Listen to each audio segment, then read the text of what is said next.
1. The way to instantaneous self-realization. Spiritual discipline is of two kinds. One of them is practiced with the body, senses, mind and intellect, while the other by establishing direct affinity for God. Yoga has been glorified in the Gita. Yoga means equanimity. Have you aimed to attain equanimity at the outset even though you may not practice it? Similarly, in the discipline of devotion, take refuge in God even if you don't realize that you have taken refuge. In the same way, in the discipline of knowledge you should realize that the self is real. In the disciplines of action and devotion there is need of determinate intellect, while in the discipline of knowledge there is need of realization. Thus, though there is a difference between the two, yet both of them bear the same fruit without doubt.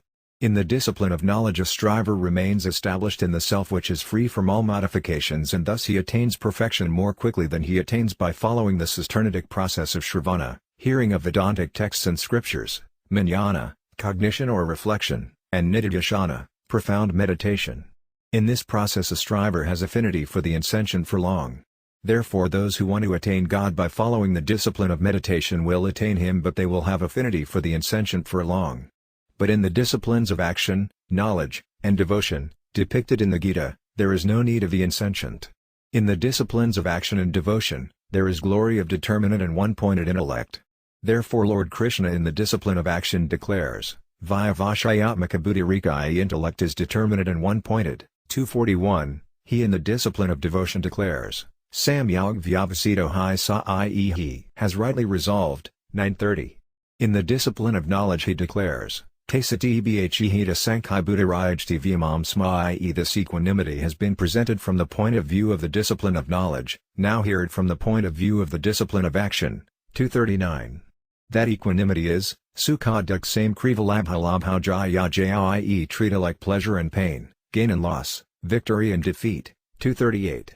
In the discipline of knowledge a striver having realized the self becomes equanimous, while in the discipline of action, he having become equanimous, gets established in the self. This is vital fact.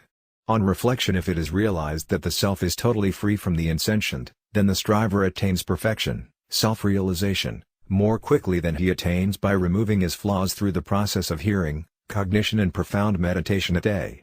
Similarly, in the discipline of devotion a devotee attains perfection, God realization, by the assumption I am God's. This assumption should be firm and unswerving. As Parvati declared, I'll have determination for 10 million births that I must wed either Shambha, Lord Shiva, the destroyer, or remain a virgin till not give up Narada's teaching even if Lord Shiva himself asks me 100 times. Manasa 1/80/3. This is firm assumption. Firm determination will naturally conduce you to practice spiritual discipline in order to realize God. The reason is that it will change your egoistic notion, it needs no practice. There is only a little description of practice in the Gita, such as a striver should restrain the restless and unsteady mind and repeatedly concentrate it on God. 626. His mind established in yoga in the form of practice of meditation. 8/8. If you are unable to practice concentration. 12/10, and that in which a man comes to rejoice by long practice. 1836. Where the work is done by practice, their help of the insentient is required, because no practice can be done without mind and intellect. But when the work is done by the self, there is no need of practice. Do you practice for getting married? Have you to count the beads of a rosary in order to remember that you are married? Assumption needs no practice, it bears fruit instantaneously in the form of self-realization or God realization. By having a booming desire, why do you not insist that I should explain the method of instantaneous self-realization? If you insist when I ask you to do so, this is no real insistence. When a householder becomes an ascetic from his heart, does he do any practice to do so? Does your daughter do any practice in order to become a wife? Do you need any practice to know that now you are living at Gorakhpur? As soon as you rise from your bed, you know that you are at Gorakhpur. If anyone asks you, you immediately and automatically reply that you are at Gorakhpur. Have you even counted the beads of a rosary to remember it? There is no delay in it, as it involves no practice. There is delay in the attainment of an objective which needs practice. I am going to explain to you the topic of both the disciplines of action and meditation. It is something of the Gita rather than my own fiction. Lord Krishna declares, Gita 2:55, O Partha, when a man abandons all desires of the mind and is satisfied in the self by the self, he is said to be stable in wisdom. The Lord by the term Managatan means to say that desires come to the mind, they don't stay there permanently. You say that desires don't perish, but I say that they don't stay. A desire does not stay with you continuously even for 10 or 20 minutes. You get rid of one desire but you catch hold of another one. Study this topic thoroughly and then discuss it with me in the form of questions and answers. Now the question arises, which desires are to be abandoned? The Lord has replied that all desires are to be abandoned. You will accept this suggestion with a bit heavy heart if ask you even to abandon the desire to realize God or to behold Him. Actually, the desire to realize God or to behold Him is not considered a desire, it is a necessity. The reason is that the desire for the insentient is called a desire while the desire for the sentient is a necessity. But it is better if a striver does not have even this desire. Now, I'm going to explain to you something pertaining to the discipline of meditation. Lord Krishna declares, Yada vinyatam siddham atmanyavavadasthate, nispraha sarvakamibhyo yuktat usate tata vertical bar, Gita 6:18. When the disciplined mind rests in the self alone, then the person, who is free from desire for all objects, is said to be established in yoga. Now if we compare and contrast the discipline of action, 255, with that of meditation, 6:18, we find the difference that a striver following the former discipline gets established in God after abandoning desires, while a striver following the latter discipline first concentrates his mind on God and then abandons desires. Now what happens in the discipline of meditation when the striver abandons desires? The answer follows, as a lamp in a windless place does not flicker. This is the simile used for the disciplined mind of a yogi, practicing meditation on God, Gita 6:19. After this, when the mind comes to rest, the dhyana yogi practicing meditation, having renounced affinity for the mind, is satisfied in the self, Gita 6:20. How will the mind come to rest? The mind will come to rest, because attaching no importance to the world, being disciplined, it can't go towards the world and it also can't grasp the real, God. Thus it comes to rest and then the striver gets established in the self. But in karma yoga, discipline of action, with the total abandonment of desires, there is instantaneous establishment in the self. The fruit of the discipline of meditation has been declared Dambadhyadakasam yogavi yogam yoga samchitam, 6:23, viz., the state of disconnection from union with pain should be known as yoga. In the Gita this yoga has already been defined. Equanimity is called yoga. This yoga is the fruit of the discipline of meditation. The Gita does not recognize meditation or control of the mind as yoga. According to the Gita, disconnection from union with pain, viz. total disconnection from the insentient, is yoga. According to Patafijala Yoga, Darsana Yoga means control of the mind, mental dispositions, Yoga Shatari Narada, and its fruit is establishment in the self, Tata Drastasvarapastanam. But according to the Gita, yoga's establishment in the self at the very beginning. The yoga of Patafijala Yoga Darsana is a means while that of the Gita is an end. Thus the disciplines of action, knowledge and devotion are ends rather than means. It means that a striver by following the discipline of meditation does not get established in the self so quickly as he does by following the disciplines of action, knowledge or devotion. The discipline of knowledge of the Gita directly leads to establishment in the self without following the process of hearing, scriptures, reflection, constant meditation, trance within without option, trance with seed and without seed, etc. If a striver experiences trance, he will certainly experience the state of deviation from trance. But in the yoga of the Gita there is no deviation, because that is the natural, innate, state and also the best one, which is instantaneous without any delay at all. So long as you attach importance to the materialistic objects, instantaneous self-realization is not possible. If you can resist the temptation of materialistic objects, advise you to follow the vital point that you should not derive contact-born pleasures. If you derive pleasure, it will leave a new impression on your heart and mind. You may say that there is not much harm in deriving pleasure once. But I want to explain it to you that by doing so, you get ensnared as it leaves an impression on you. The only aim of your life should be to attain God rather than to derive pleasure. There is no harm if pleasure comes your way, but you have not to derive it. This is something vital. When you eat food, your tongue will taste it sweet or pungent or salty. This knowledge or perception is not defective. But it becomes defective if you are pleased or displeased with it. Even if the defect appears in you, don't associate yourself with it. Dissociate yourself from it, feel neither happy nor sad in its occurrence but be indifferent to it. Then everything will be okay. But if you are happy or sad, pleased or displeased, it will leave an impression, and it will take a long time to get rid of this impression. As a bit of concession, want to tell you that if you are sometimes tainted with such sort of blemish, defect, ignore it. But when you think over it, you should have a firm assumption, I am totally free from defects. Except one pure consciousness, all is momentary resultant. Therefore that is not myself, that is not mine, and that is not for me. Thus remain firmly established in the pure consciousness, holding the view, I am totally free from defects. The firmer you are established in that pure consciousness, the more singularity you will develop in you. Then you will overpower this weakness that you can't control your mind, intellect and senses. You will feel astonished at the power which you have gained. With this power you will be able to conquer desire, lust, anger, greed, delusion and jealousy etc., automatically. You have not to be established in the pure consciousness, self, in order to gain power. But at that time you should hold the view that you are totally free from every defect. Repeat this process for even 2 or 3 seconds a time for 10 or 15 or 20 or 50 or 100 times a day. Get established in the self. Lord Sankara got established in the self, Manasa 1/57/4. This yoga bears instantaneous fruit without any delay. If you reject my point by quoting the sages who took a long time in self-realization, it is up to you, but my request is that you should do it and see for yourself. If self-realization in this way is delayed, you can adopt other methods which bear fruit after a long time. You will incur no loss in that. But the path suggested by me is straightforward and it needs neither mind, nor intellect nor senses. In fact, the self-realization will be possible, not with the help of intellect and ego but by their renunciation. By being established in the self, egoistic notion is naturally and automatically renounced, and with its renunciation you will have not to control your mental dispositions and concentrate your mind. If you don't trust me, do it and see the result. According to me it bears fruit very quickly. This is a way in which the determinate intellect is single and one-pointed, 2/4, and he has rightly resolved. 930. Lord Krishna declares, API Setsudurikara Bhajat Mamananya Bhaksadharava Samantavya Samyog Vyavasito Hi Sawan. Even if the vilest sinner worships me with exclusive devotion, he should be considered a saint, for he is rightly resolved. Exclusive devotion means not even the least dependence on anyone else except God. In the Ramakaratamanasis sage Bhamiki mentions Lord Rama's abode to him, he who never wants anything and who naturally loves you, reside incessantly in his mind, heart, because that is your own abode, Manasa 2:131. God takes up his residence in the heart of the person who has no desire at all ever under the most adverse circumstances such as death etc., and who does not depend on anyone else.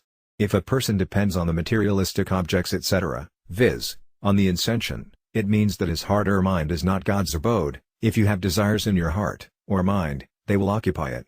Pay attention to the vital fact that, I'm going to explain. In the expression API Setsudurikyo Bhajat, even if the vilest sinner worships, the subjective of the verb bhajat, worships, is Sudurikara, vilest sinner. It means that he was the vilest sinner not only in the past but is also now when he remains engaged in spiritual practice. He is not yet free from sins. But he has ceased attaching importance to sins and now he does not end on them. The Lord orders that he should be considered a saint. Now the question arises why the Lord sees this order. The answer is that he does not appear to be a saint. But he has a firm resolve and he never deviates from it. What is the reason? The reason is that he, the self, is a fragment of God, but he, by an error of judgment, has accepted his affinity for the world and the worldly objects. If he, having a disinclination for the world, has a resolve to follow the path leading to God, he quickly becomes virtuous and secures lasting peace. 931. And such a devotee never falls. 931. A man becomes a devotee by devotional practice and also by sublimating his egoistic notion. If he sublimates his ego and declares that he is only God's, he instantaneously becomes a devotee. If a person becomes a disciple of a preceptor, spiritual guide, his whole responsibility goes to the preceptor. At the end of the Gita Arjuna also declares, Kama shall act according to your word. 1873. This is called refuge which bears instantaneous fruits in the form of self-realization. 2. There is no delay in attaining spiritual enlightenment. The gist of the topic which I'm going to explain is that you should renounce whatever is unfavorable to your progress, whatever is unreal and is harmful for you. Peace immediately follows renunciation. 12/12. Tell me frankly the difficulty if any in this sort of renunciation so that we may discuss it. Don't bother about what people will think of you or whether they will honor or dishonor you, or praise or blame you. If you want to attain spiritual enlightenment, don't bother about what people say or do. Narayana Swami declares, you need not bother about the good or evil the worldly people do. You should cultivate virtues by minding your own business. Spiritual enlightenment which follows renunciation is to be attained just now, it needs no delay. But people think from their heart that it will take its own time. Gentlemen have thought over it deeply and come to the conclusion that it is something pertaining to the present rather than the future. What is to be constructed takes time, but what already exists does not take any time, it is attained instantaneously. Therefore what is false, unreal, Improper and useless in our knowledge is to be renounced. That is all. Renunciation is instantaneous, and so is self-realization or spiritual enlightenment. The Lord declares, the unreal has no existence and the real never ceases to be, Gita 2/16, and further he declares, the truth of both has been perceived by the seers of truth. The term perceived rather than done has been used. The reason is that it takes time to do a piece of work, but it does not take much time to see it. If you take time, it means that you don't like to see, you rather like to do. The disciplines of knowledge, devotion and action bear instantaneous fruit in the form of spiritual enlightenment, because it is neither to be constructed nor to be brought from somewhere nor to be carried anywhere nor to be changed. Therefore, how does it need any time? Think over it. Listener, sir, it is our strong conviction that you possess renunciation and dispassion, and you practice spiritual discipline. Therefore your inner sense was purified and you attained spiritual enlightenment in no time. But how can it be applicable to the ordinary mortals like us whose inner sense is not pure? Swamiji, you are totally in the wrong. I want to make it clear that you can attain spiritual enlightenment even if your inner sense is totally impure. I'm certain about it, but it is beyond my power to convince you. Lord Krishna in the Gita declares, Gita 4:36, even if thou art the most sinful of all sinners, thou shalt cross all sins by the boat of knowledge, wisdom, alone. Just pay attention to the terms used by the Lord in this verse. The term papabhya in the plural form denotes all sinners, yet the Lord has used the term sarvabhya, which also stands for all. Besides these two terms, he has used the term papakarma, which is in the superlative degree. It means that he is the most sinful of all the sinners. Now think how much impure the inner sense of such a person should be. Do you think that you are such a sinful person? Perhaps not. The Lord declares that even such a vilest sinner crosses all sins by the boat of wisdom. Further in the next verse he declares, Gita 4:37, O Arjuna, as the blazing fire reduces fuel to ashes, so does the fire of wisdom reduce all actions to ashes. Mark the terms used in this verse. The terms samita agni have been used for the blazing fire rather than the common fire. The term agni, fire, is in singular form, while the term edhamsi, fuel, used with it, is in the plural form. The term bhasmasat means total destruction without leaving even ashes behind. The Lord has given these two illustrations to explain the truth to us. In the first illustration he has mentioned that the vilest sinner shall cross all sins by the boat of wisdom. But the doubt arises that the ocean will still remain. In order to remove this doubt, the Lord has given the second illustration by declaring that the fire of wisdom reduces all actions to ashes and no trace of sins is left behind. Here the term karmani, actions, was enough to serve the purpose. But the Lord has used the adjective sarva, all, with it in order to explain that all actions, whether they are safasita, accumulated, or kriyamana, present, or prarabdha, in the form of fate, are destroyed. There is no question of any delay in it. Listener, sire, what you say is rational and convincing.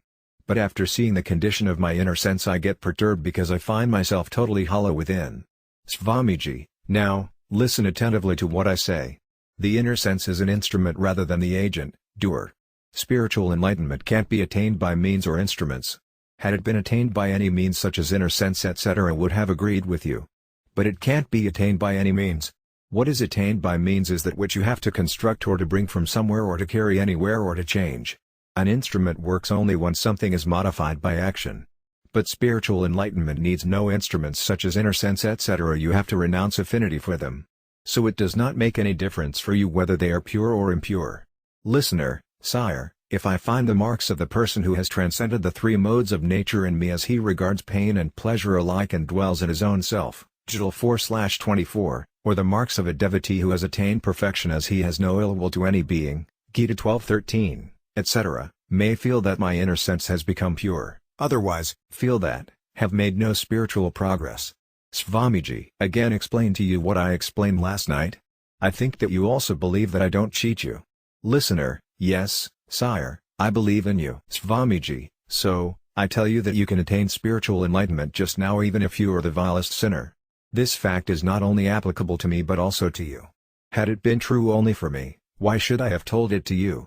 Wisdom, of distinguishing the real from the unreal, destroys all sins. Listener, sire, sinful thoughts come to the mind. What should I do? Swamiji, let sinful thoughts and bad projections come to your mind. Don't be afraid of them, ignore them. Don't make them the touchstone or balance of your spiritual progress. They are transitory, they can't stay, they will be reduced to ashes automatically. Sinful conduct depends on the agent rather than on the instrument. Therefore you need not worry, grieve, if the instrument is not pure. If the agent is pure, the instrument will be automatically purified. Think over it, how can the instrument remain impure if the agent is pure? If you are writing correctly, will the pen make it wrong? The pen is merely an instrument while you are the agent. The Gita mentions api sadasi, even if thou art so, rather than even if the instrument is so. None of you who are assembled here can at all accept that you are the vilest sinner in the world. Out of humble-ness, like Saint Tullasidasa, you may declare that you are more crooked, more vile and more voluptuous than anyone else, as it does not appeal to you that there is no delay in spiritual enlightenment, so must you be feeling convinced that you are not the vilest of all sinners. How can you or anyone else accept that you are the vilest sinner when you listen to divine discourses, chant the divine name, offer adoration to God, offer morning and evening prayer, recite the Gayatri verse and remain engaged in such other divine activities? If indeed you feel that you are the vilest sinner, you will have a burning sensation which will lead you to immediate spiritual enlightenment. The reason is that the burning sensation has a great power to destroy sins. Listener, sire, the impressions of the past are such that we have a firm belief that spiritual enlightenment is possible only by worshipping God, by chanting His name and by spiritual practice. The study of books also supports the same belief. Swamiji have also studied books. Whatever I say is also quoted from books. Is there any mention that spiritual enlightenment takes any time in the two verses that I have recited? As it is true in the discipline of knowledge, so is it true in the discipline of devotion. The Lord declares, Gita 9:30, even if the vilest sinner worships me with exclusive devotion, he should be considered a saint, for he is rightly resolved. In both the verses, 4:36 and 9:30, the terms api set, even if, have been used. It means that you are not the vilest sinner, but even if you are, you will attain spiritual enlightenment. But if you are not, there is no question of your not attaining spiritual enlightenment. Now the question arises why the Lord declares that he should be considered a saint. The answer is that he does not possess the virtues of the saints such as lack of ill will for all beings etc., so he should be considered a saint. As knowledge, wisdom, is important in the discipline of knowledge, so is assumption, conviction, in the discipline of devotion. Assumption fundamentally is not at all different from knowledge and it is in no way less effective than knowledge. A child assumes a woman to be its mother without knowledge and verification. In the first half of this verse, he knows me as unborn and beginningless, the great Lord of the worlds, Gita 10:3. The term knows, Vedic, stands for assumption rather than knowledge, because how will a person know that God is beginningless? He will have to assume it. Similarly, and he thus knows my divine birth and action in their true nature, 4/9. The term knows stands for assumes. The reason is that only he who was born earlier than God can know his divine birth and action, creation, preservation and dissolution etc. So here the expression knows in true nature stands for a firm assumption. Similarly the term jvatva, knowing or having known, in the following verse also stands for having assumed, Gita 5:29, listener, sire, what about indirect and direct knowledge? Swamiji, don't talk about books and their contents now. You can silence me by quoting books in testimony of your argument. But will it bear any fruit? Will it solve the problem? No, the problem will rather become more complicated. I frankly want to say that knowledge neither is nor can be indirect. Knowledge is always direct. If it is knowledge, how can it be indirect? And if it is indirect, how can it be knowledge? Think over the topic seriously as, have done. Books prove to be useful but they are more harmful than useful. When I make this utterance, I seem to be an atheist. But after thinking, I have come to the conclusion that if you want to attain spiritual enlightenment or salvation, stop such discussions and arguments. Experience or knowledge is never indirect. Listener, if a person assumes something, is it not indirect knowledge? Swamiji, this is not something assumed, this is what you have merely learned. There is a difference between what you assume, what you learn and what you know. A parrot learns to utter Radha Krishna, Gopi Krishna, the names of God. But does it mean that it has gained indirect knowledge? No, it can't be so, there can't be indirect knowledge. Whatever is indirect, can never be knowledge. The inner sense and other sense organs are the axis, how can that which is beyond their axis be knowledge? This is a process. If you follow this process it is also okay. This process consists of different steps such as discrimination, dispassion, possession of 6 divine traits, tranquility, self-control, indifference, endurance, faith, composure and desire for salvation. Then he should practice hearing of the scriptures, cognition and constant musing. After it he should renounce affinity for the entire creation so that only pure consciousness may remain. This is a very long way which does not lead to instantaneous perfection or spiritual enlightenment. Listener, sire, you said that we are not bodies, the body is different from the soul. We accept it because you say so. Swamiji, this is no acceptance at all, this is mere learning. Even if you don't experience, you should have a firm conviction, assumption, like Parvati who declared, "It is my firm conviction that I'll marry only Lord Sankara even though millions of births may pass, otherwise I'll remain a virgin. I'll not ignore Narada's preaching even if Lord Sankara himself asks me 100 times to do the contrary." Manasa 1/80/3. According to her, God may err but Narada can't. This is called conviction, assumption. We should have a firm conviction that the body and I are different. Even if Brahma, the creator, may declare that I and my body are one, I'll not agree with him because he may err in his judgment. We may not understand it, but it is a fact that we are different from our bodies. Such firm conviction like knowledge leads to salvation or spiritual enlightenment. You marry a girl and accept her as your wife. Do you then doubt whether she is your wife or no? Tell me whether you think the contrary. What is there besides conviction in it? A chaste wife burns herself bravely on the funeral pyre of her dead husband because of the conviction that he is her husband. In Hardoi district there is a village called Nagore where a girl burnt herself on the funeral pyre of her dead husband. Saint Karapatriji was an eyewitness to the anecdote. Her husband was far away as she was with her maternal uncle. She heard that her husband was ill and he died. So she requested her maternal uncle to send her to her husband's house quickly. But then she realized that her husband's body would be cremated before she reached there. So she decided to burn herself there only. She was prevented from doing so. It was night and a lamp was burning. She put her finger on the burning lamp and it began to burn like wax. She requested her relatives to allow her to go outside the house, otherwise their house would burn. So they allowed her to go. Then she extinguished the fire of her burning finger by rubbing it against the wall. Saint Karpatiji himself saw those fingerprints on the wall. Her relatives refused to provide her with fuel or fire in order to escape blame and legal trouble. She prayed to the sun god to provide her with fire. Her prayer was granted and she was burnt. In the vicinity there was a peepal tree which was also half burnt. The Muslims of that village told Saint Karpatriji that they had seen this incident. Now tell me which knowledge she had. She had the conviction that she, being a fragment of her husband, could not live alive without him, and if her husband was cremated, why could she not bum? This is called conviction. What you hear and learn is not conviction. This is mere learning. By learning something, you may give lecture and write books on it.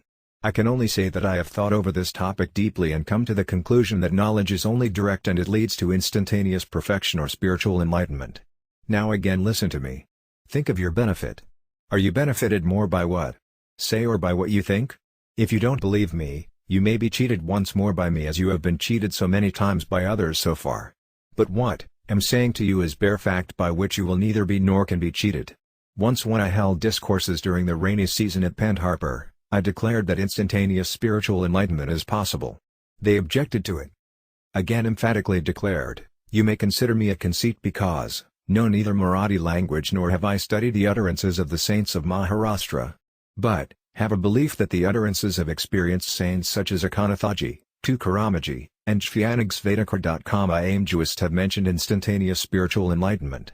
At that moment a gentleman got up and supported my point by saying that it has been mentioned in such and such books. The Gita declares, even if thou art the most sinful of all sinners, accept it without indulging in any sort of complication. Knowledge can also be gained by purifying your inner sense. What remains when the inner sense is totally purified? To purify the inner sense and to renounce affinity for it are two different things. Emphatically declare that your inner sense will not be purified so long as you regard it as your own. Why?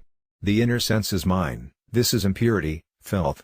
Goswami Tulasiddasa calls the sense of mine, attachment, filth. Let the filth of the sense of mine be burnt. Manasa 7/117a. If you wash something with filth in order to make it clean or pure, will it be cleansed or purified? So long as you have the sense of mine with it, it will never be purified. The Gita also lays emphasis on renunciation of the sense of mine or attachment by declaring, the man free from the sense of mine and attains peace. 271. 3.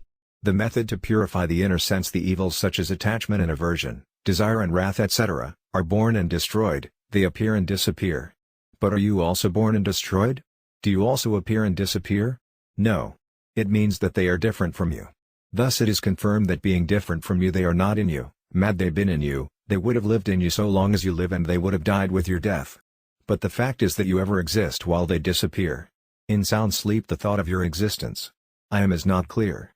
But the moment you are awake, you think that you were asleep and now you are awake.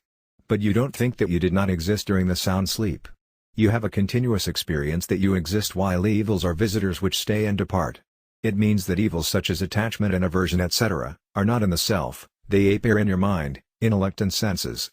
But it is because of the sense of egoism and mine, attachment, for the body that you seem to have affinity for them. Now listen to what I say. The knowledge of the world is possible with the help of the worldly objects such as body, senses and inner sense etc., but self-realization is not possible with their help. If your inner sense is purified, you will have a better understanding of the world. But how will it lead you to self-realization? Have you any doubt about it? Listener, sire, with the purification of the inner sense, affinity for it will be renounced and this renunciation will automatically lead us to self-realization. Is it not so? Swamiji, self-realization is not possible for you because you don't attach importance to discrimination which distinguishes the sentient from the insentient, the real from the unreal and the eternal from the transient. When you attach importance to discrimination, your indiscretion, lack of discrimination, will be rooted out and you will realize the self. You possess that discrimination even at the present moment. But that is veiled and latent because you have not illumined, aroused and honored it. This has been an error on your part. What will happen with the purification of the inner sense? With the purification of the inner sense you will be interested in spiritualism but nothing will happen beyond that. There is a very vital point which escapes attention of strivers. The point is that God realization or self-realization is possible without having any concern with instruments, it is not possible with their help. So a striver should have a disinclination for instruments, such as inner sense etc., whether they are pure or impure. By doing so he will realize the self. Listener, can affinity for the inner sense be renounced without purifying it? Swamiji, as a matter of fact there is no affinity for it, we have assumed it. This assumed affinity will be renounced if we don't accept it. It has nothing to do with purity or impurity of the inner sense. Listener, is this assumption possible without purifying the inner sense? Swamiji, yes, it is certainly possible. You should have a yearning for salvation or self-realization. The desire to purify the inner sense and to renounce affinity for it will rather intensify the affinity. If you want to destroy something, it means that you accept its existence, otherwise why should you think to destroy it? You accept your affinity for the inner sense and so you want to renounce it. But, declare that you have no affinity at all. This is the main difference between that Vedantic, scriptural, method and this method explained by me. In the Vedantic books it is mentioned, ad hieropapavadabhyam nisprapafikam prapavkavate. It means that there is the illusory creation of God with Beth superimposition and exception viz., God is discussed. So I say why you indulge in superimposition when you aim at exception. Listener, is assumption possible without purifying the inner sense? Swamiji, yes. Again declare that it is possible. But it will not be passable if you associate the inner sense with it. Once Sanaka and Sanandana etc. went to Brahma and asked him, the mind is entangled in sensual objects and these objects dwell in the mind. Then how should we rid the mind of those sense objects? Brahma replied, renounce your affinity for both of them. Srimad Bhagavata November 13, 2026. This is exactly what I say. Why don't you adopt it? It is something of the scriptures rather than my own. I only ask you to adopt it firmly. Why do you unnecessarily get entangled in trouble that first you take recourse to superimposition you maintain it and then you remove it? Attach importance to what? Say because it leads to quick self-realization. This system is neither mine nor has anybody monopolized it. This is something very common. Listener, sire, on the one hand we have curiosity and assumption while on the other hand we are interested in enjoying pleasures. What to do? Swamiji, the taste for pleasures and the desire to enjoy them are fatal. You don't renounce this taste or this desire. So it seems difficult to you to renounce your affinity for the inner sense or sense objects, otherwise it is very easy. Listener, sire, this desire to enjoy pleasures is the main malady. What to do? Swamiji, when you know the malady, remove it. It is a fact that if you have understood in the right perspective that the desire for pleasures is the malady, you automatically get rid of it. The collyrium applied to the eyes can't be seen by the eyes. It can be seen only when it is far from the eyes, viz., itis on the finger. Listener, Swamiji, why don't we get rid of the malady when we know it and want to get rid of it? Swamiji, so long as you hanker alter pleasures, you can't get rid of it. You have not such a strong yearning for renunciation as you have for pleasure. Is it not so? Listener, yes, sire, the desire for pleasures is stronger. Swamiji, then remove this taste for pleasures. In order to remove it, you will have to practice hard. But the quick means to remove it is the assumption this is not in me. If you accept this assumption, you will attain self-realization very quickly. Renunciation of affinity for the inner sense is indeed a quicker means for self-realization than its purification. A male child nurtured with excessive affection on the lap of his mother can't remain free from attachment. Father's affection for the child is less than that of the mother. So the boy under his supervision will be better. A teacher's affection is less than that of the father. So the boy will be much better under his supervision. An enlightened liberated soul is free from attachment, so a boy will be much more virtuous under his supervision. You go on applying the filth of attachment to the inner sense and expect its purification. How will it be purified with the filth? If you accept the fact that it is not yours, it will be purified very quickly. This system advocated by me seems different from the other one which has also been studied and examined by me. The system advocated by me leads you to quick self-realization while the other doesn't. You can think for yourself that you have been in association with the good for so many years and you practice spiritual discipline, but how many of you have attained perfection or self-realization? Attaching importance to impurity by considering it to be present in you, you want to remove it. As such it will not be removed. In fact there is no impurity in the self, soul. The Lord declares, the self, though dwelling in the body, neither acts nor is tainted, Gita 13:31, viz., it is neither the doer nor the enjoyer. Thus my method is to get established in the self directly. There is nothing new in it. Listener, Swamiji, in the Ramakaratammanasa the discipline of knowledge has been declared to be difficult while you say that it is easy. How? Swamiji, I shall be silenced if you start quoting authorities but I'll not agree with you. I hold Tulasiddasa in high regard. So I'll not contradict him if you quote Ramakaratammanasa. But whatever is easy cannot be difficult. Goswami Tulasiddasa himself declares, the attributeless form of God is easy to understand but no one can understand his form with attributes. The varied activities of his life are so accessible as well as inaccessible that even the sages get bewildered after hearing about them. 773, say whether this is the utterance of someone else. Why don't you speak out now? Listener, sire, understand it but this understanding does not stay with me permanently. Swamiji, brother, the only impediment is the desire for pleasures. You don't renounce this desire. Pleasure or prosperity is not an impediment but the desire for them is the main obstacle. This desire involves a great loss without any kind of profit. This desire leads to hell's 84 lakh forms of lives, grief, worry, fear and burning sensation etc. Listener, what should be done to get rid of this desire? Swamiji, the remedy for it is to remain engrossed in the welfare of others. Have a desire to provide comfort to others and to honor them. If you remain engrossed in providing comforts to others instead of providing comforts to yourself, you will get rid of the desire for pleasure and prosperity without any doubt. The Lord declares that those who are engrossed in the welfare of others attain God with attributes and also without attributes. Those who are engrossed in the welfare of all beings attain me, Jl 2/4, and those who are engrossed in the welfare of all beings attain to the beatitude of God, Gita 5:25. Please, don't neglect these points by regarding them as the points of the discipline of knowledge. Discrimination is useful in the three disciplines of devotion, action, and knowledge. Without discrimination you can't follow any one of them properly. Discrimination is useful even for those who worship God with an interested motive in order to go to heaven. Their bodies will remain here, then who will go to heaven? Therefore discrimination is a necessity even in such acts which are the root of bondage. It is very much useful for those who aim at salvation or self-realization. Those who neglect it commit a blunder. The Lord starts the Gospel of the Gita by distinguishing the real from the unreal, the soul from the body. You have to realize this reality.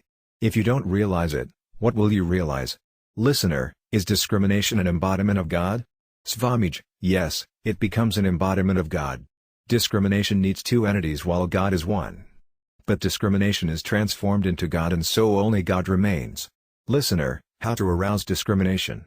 Swamiji, I am taxing my brain to explain this very point. What are all of us discussing here?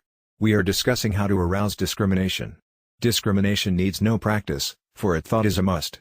Practice does not lead you to salvation, self-realization, while thought certainly does. 4. The main obstacle to spiritual discipline. The main obstacle to spiritual discipline is your attachment to the pleasures that you derive from the contact of your senses with their objects. You derive pleasure from the world and get pleased in favorable circumstances. These are obstacles to your spiritual discipline. If you derive pleasure even from the spiritual practice and feel satisfied with it, your spiritual progress is hindered. As the modes of passion and ignorance bind a man, spirit, so does the mode of goodness bind by attachment to happiness, 14/6. It is a fact that if you renounce your attachment to pleasure, you will be free from all sorrows and sufferings and you will attain the supreme bliss. The pleasure that you derive from prestige, honor, sense contacts and favorable circumstances is the main obstacle. If a person shows bravery and does not get attached to pleasures, he can make spiritual progress very quickly. Total renunciation of attachment to pleasures automatically leads to progress. The Lord declares, peace immediately follows renunciation, 12/12. This is something very important.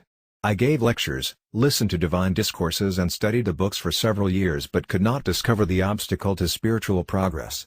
A few years ago, could find out the obstacle. Have explained it to you so that you may not remain in the dark. You can't attain peace without renouncing attachment to pleasure. If you take delight in peace, you will not attain the supreme bliss, salvation. If you want to attain salvation, you will have to renounce attachment to pleasure, hope of pleasure, desire for pleasure and enjoyment of pleasure. It is a confirmed fact that without renunciation you can't attain peace. The Lord declares, the pleasures that are born of contacts, with objects, are only sources of pain, Gita 5:22. The so-called pleasures indeed are very painful because they deprive a striver of the supreme bliss of God realization. All kinds of pleasures derived from sense contacts, honor, praise, comforts, prosperity, knowledge and arts or sciences etc., are obstacles to spiritual progress. It is neither experience nor knowledge of pleasure but it is desire for pleasure which is an obstacle.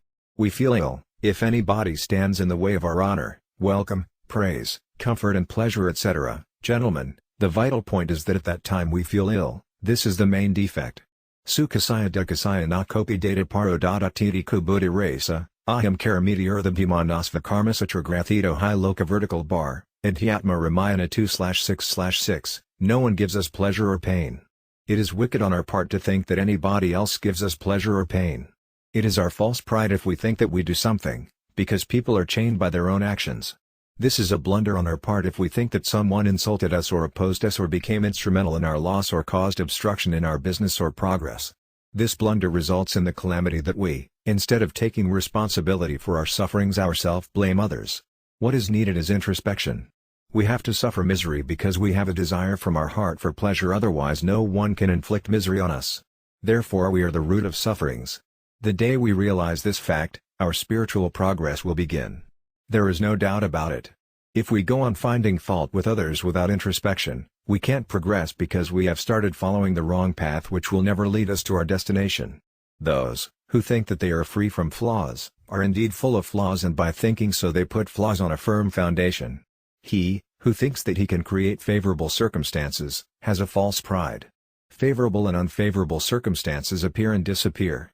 As day and night follow each other, so do pleasure and pain follow each other.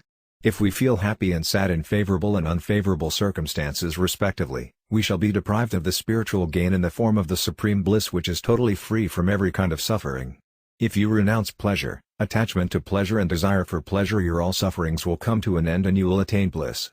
If you think seriously, you will let me to know that sorrow or suffering is nothing but the desire for happiness. He who has a desire for happiness will have to suffer.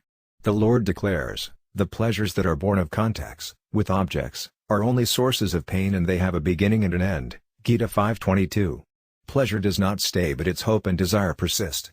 Moreover, it leaves an impression on the heart. If the desire for pleasure is renounced, it provides a lot of gain.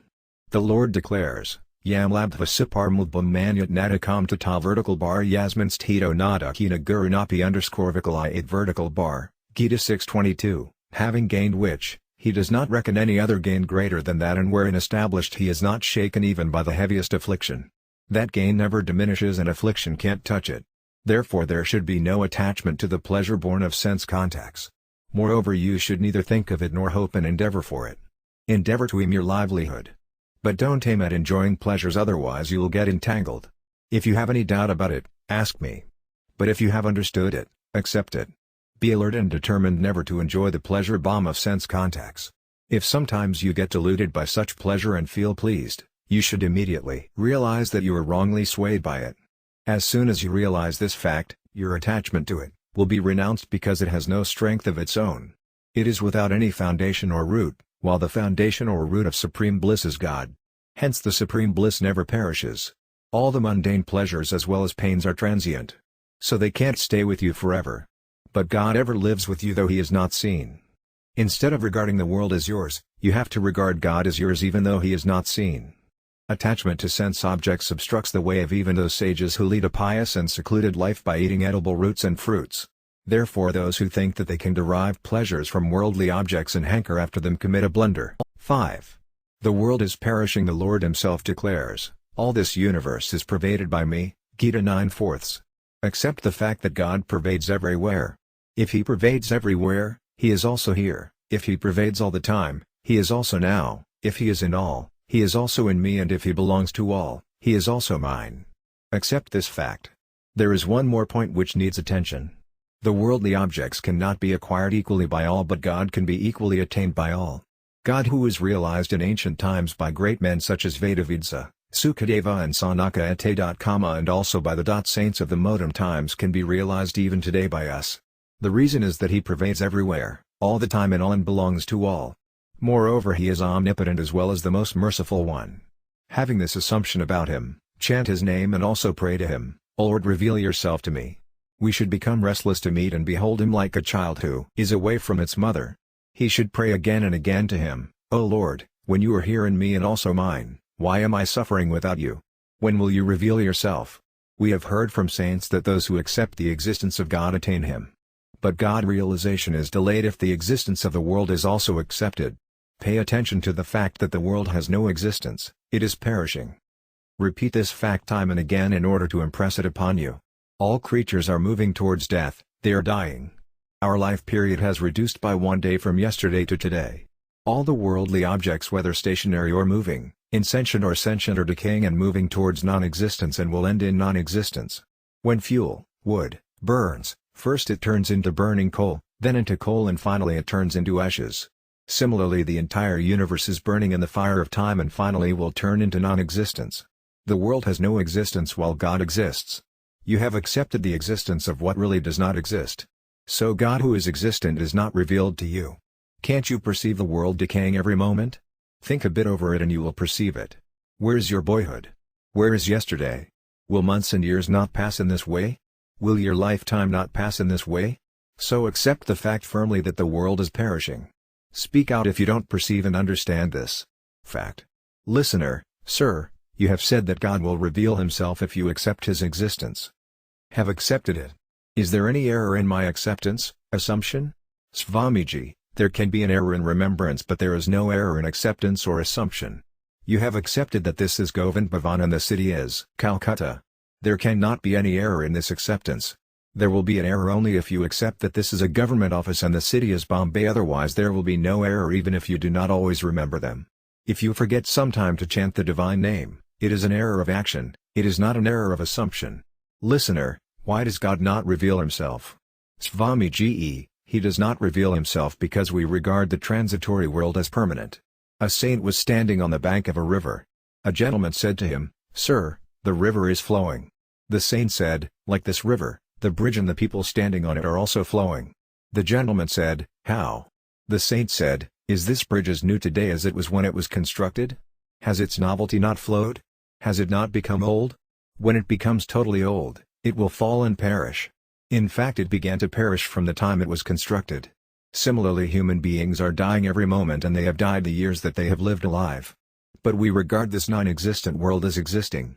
So God remains veiled and does not reveal Himself to us.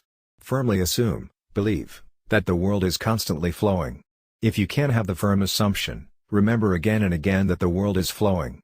It is a rule that what even does not exist at the beginning and the end also does not exist in the middle, and whatever exists at the beginning and the end, also exists in the middle. God existed when the universe was not created, and He will remain when it will be dissolved. Therefore God is existent now in the middle also, while the universe is non-existent even now, though it appears to exist. This universe is decaying and perishing every moment. As our boyhood has passed, so will our youth and old age pass and become non-existent. We commit an error of judgment because we accept the non-existent world as existent. Who is called ignorant? An ignorant person is he who, in spite of knowing a fact, does not accept it. Nobody calls a wall ignorant because it knows nothing. A wise person is he who accepts a fact as he knows it. Listener, sire, can fate be brought to naught by chanting the divine name? Can sins incurred knowingly or unknowingly be destroyed by chanting it? Swamiji, yes, they can be destroyed. If you chant the divine name by having the belief that God exists while the world does not exist, you will attain your aim quickly. If you accept the existence of the world, chanting of the divine name will not go in vain, but it will not bear direct fruit. We believe in God's existence by listening to saints and the scriptures. But constant decay of the world is perceived very clearly by us. If we accept this perception of the non-existence of the world, we shall come to know reality about it, otherwise not. If we know the world is existent, real, it means we don't know the world. If we know the world in reality, we shall also know God. Similarly, the knowledge of God will lead us to the knowledge of the world. We should constantly remain awake to the fact that the world is perishing. This is an excellent spiritual discipline. Chant the divine name by thinking that all worldly objects such as senses, body, mind, intellect as well as the power of speech and utterance of the divine name are decaying. But he whose name is being chanted ever remains the same without undergoing any change at all. Listener, shall we be awakened to the reality if we say that the world is perishing? Swamiji, no, you will not be awakened to the reality by saying so. But if you accept the fact from your heart, you will be awakened to the reality, truth. If you are true to your motive of knowing God and the world in reality, you will know the reality even by saying. Similarly, if you utter the expression God is imperishable and the world is perishable in order to know the reality, it will be awakened. But it will take its own time. On the other hand, if you accept the fact firmly, it will bear immediate fruit. This is real awakening. Accept it and see the result for yourself. In the utterances of saints it is mentioned, remain awake within. Thieves can't enter the city where people are awake. Even the messengers of the god of death can't kill the person who is awakened to the reality. The world is asleep while Gorakanatha is wide awake. The messengers of the god of death will not be able to kill the wide-awake soul because they will kill the body alone which is already dying. The Lord declares in the Gita, Ehivatar yita sargo yesam samaisthitam mana. Gita 5:19, the world is overcome by those whose minds are established in God in the form of equanimity. They defeat the world. What harm can the world, which itself is perishing all the time, do to us? Kindly accept this fact. You are proud of your riches, possessions, family, power and talent etc., and you have a fancy to do this and that. But what will you do when you are dying every moment? The body is perishing, dying, and the soul, self, which resides in this body is an image of God. If you remain awake to the truth, you will attain the supreme bliss without any doubt. This is a very simple and straightforward fact. Tell me if there is any difficulty in understanding it. All of you know that your bodies today are not the same as they were in the past. Don't feel bad if I declare that you have died the years you have lived alive. This is a fact whether you feel it good or bad. We have partly died and still we are dying every day and every moment. Listener, sire, can we attain God at this very moment? Swamiji, yes, you can attain Him at this very moment. The main obstacle to His instantaneous attainment is your misconception that you regard the body, riches, possessions and family etc. as yours which are actually not yours. So it takes time to renounce this sense of mine, attachment, to them, otherwise you can attain Him just now. It does not matter if you don't remember the non-existence of the world, in the same way as even without remembering, it is a well-established fact within that you live at Calcutta, but your misconception that the wife and sons etc. are yours, is the obstacle to and the root of delay in the attainment of God who is present now and here. The error is that you have accepted God who is existent as non-existent and the world which is really non-existent as existent. Listener, how to believe in God's existence when we can't behold, perceive, Him? Swamiji, brother, have already told you that you may not believe in God's existence. But can't you perceive the world perishing? It is a blunder on your part, if you accept God's existence after beholding Him. The reason is that whatever is beheld is perishing all the time. Accept firmly this fact. Learn this lesson today. According to me, your question is not an intelligent man's question. An intelligent man should ask how to believe in the existence of the seen world which is perishing every moment. The world is seen existent with gross eyes but non-existent with eyes of wisdom. Therefore apply your wisdom and perceive the truth that whatever is seen is not real. 6. How to derive benefit from association with the good. Listener, our spiritual zeal is not maintained without good company, association with the good, and we can't keep good company always. What to do? Swamiji, if you can't keep good company, study sacred books. Listener, we don't get enough time to study sacred books. What to do? Swamiji, nothing ever remains the same, even your affinity for the world is not constant. It is not a fact that your spiritual zeal or inclination does not remain the same as it is at the time of the association with the good. At the rough side it may appear so, but at the keen side you will come to know that good company leaves permanent impressions on your heart. That is why you have taste for the good company. The more permanent, deeper, the impressions are, the more taste you develop for the good company, and the more interested you are, the more your spiritual progress is. So enhance your taste for the good company. You should realize from the core of your heart the necessity and usefulness of good company. If it is so, you will be more interested in good company and you will try to keep it. The second point is that your taste for the good company so far is confined to your intellect, mind and inner sense only. But actually this interest, taste, should be of your own self. Such interest is never destroyed because the self is never destroyed. The inner sense, being the evolute of nature, prakriti, always undergoes modifications. Even in the enlightened souls the propensities of the modes of goodness, passion and ignorance appear, Gita 14:22. But the difference between them and common men is that they remain naturally indifferent to those propensities while we, common men, mix up with them. So the reason for the change in your spiritual inclination without good company is that your inner sense does not remain uniform, it undergoes changes. But you, self, the knower of the changing inner sense, do not change. He who experiences both taste and distaste has no affinity for either of the two. It is unnatural to mix up with the propensities of the modes of goodness, passion and ignorance while it is natural not to mix up with them. The self is the knower, illuminator and base of both the good and the bad actions. We should be established in the self, balanced in pleasure and pain, established in the self, Gita 14:24. The self is the base of all inclinations, union and disunion and is also their detached illuminator. For example, when a lamp is kindled, it remains the same whether you come in a large or small number or whether no one comes. Similarly the self illumines your inclinations but is not attached to them. Had it been attached to the inclinations of one of the modes of goodness or passion or ignorance, it would have not been attached to the inclinations of the other two modes. But the self remains detached.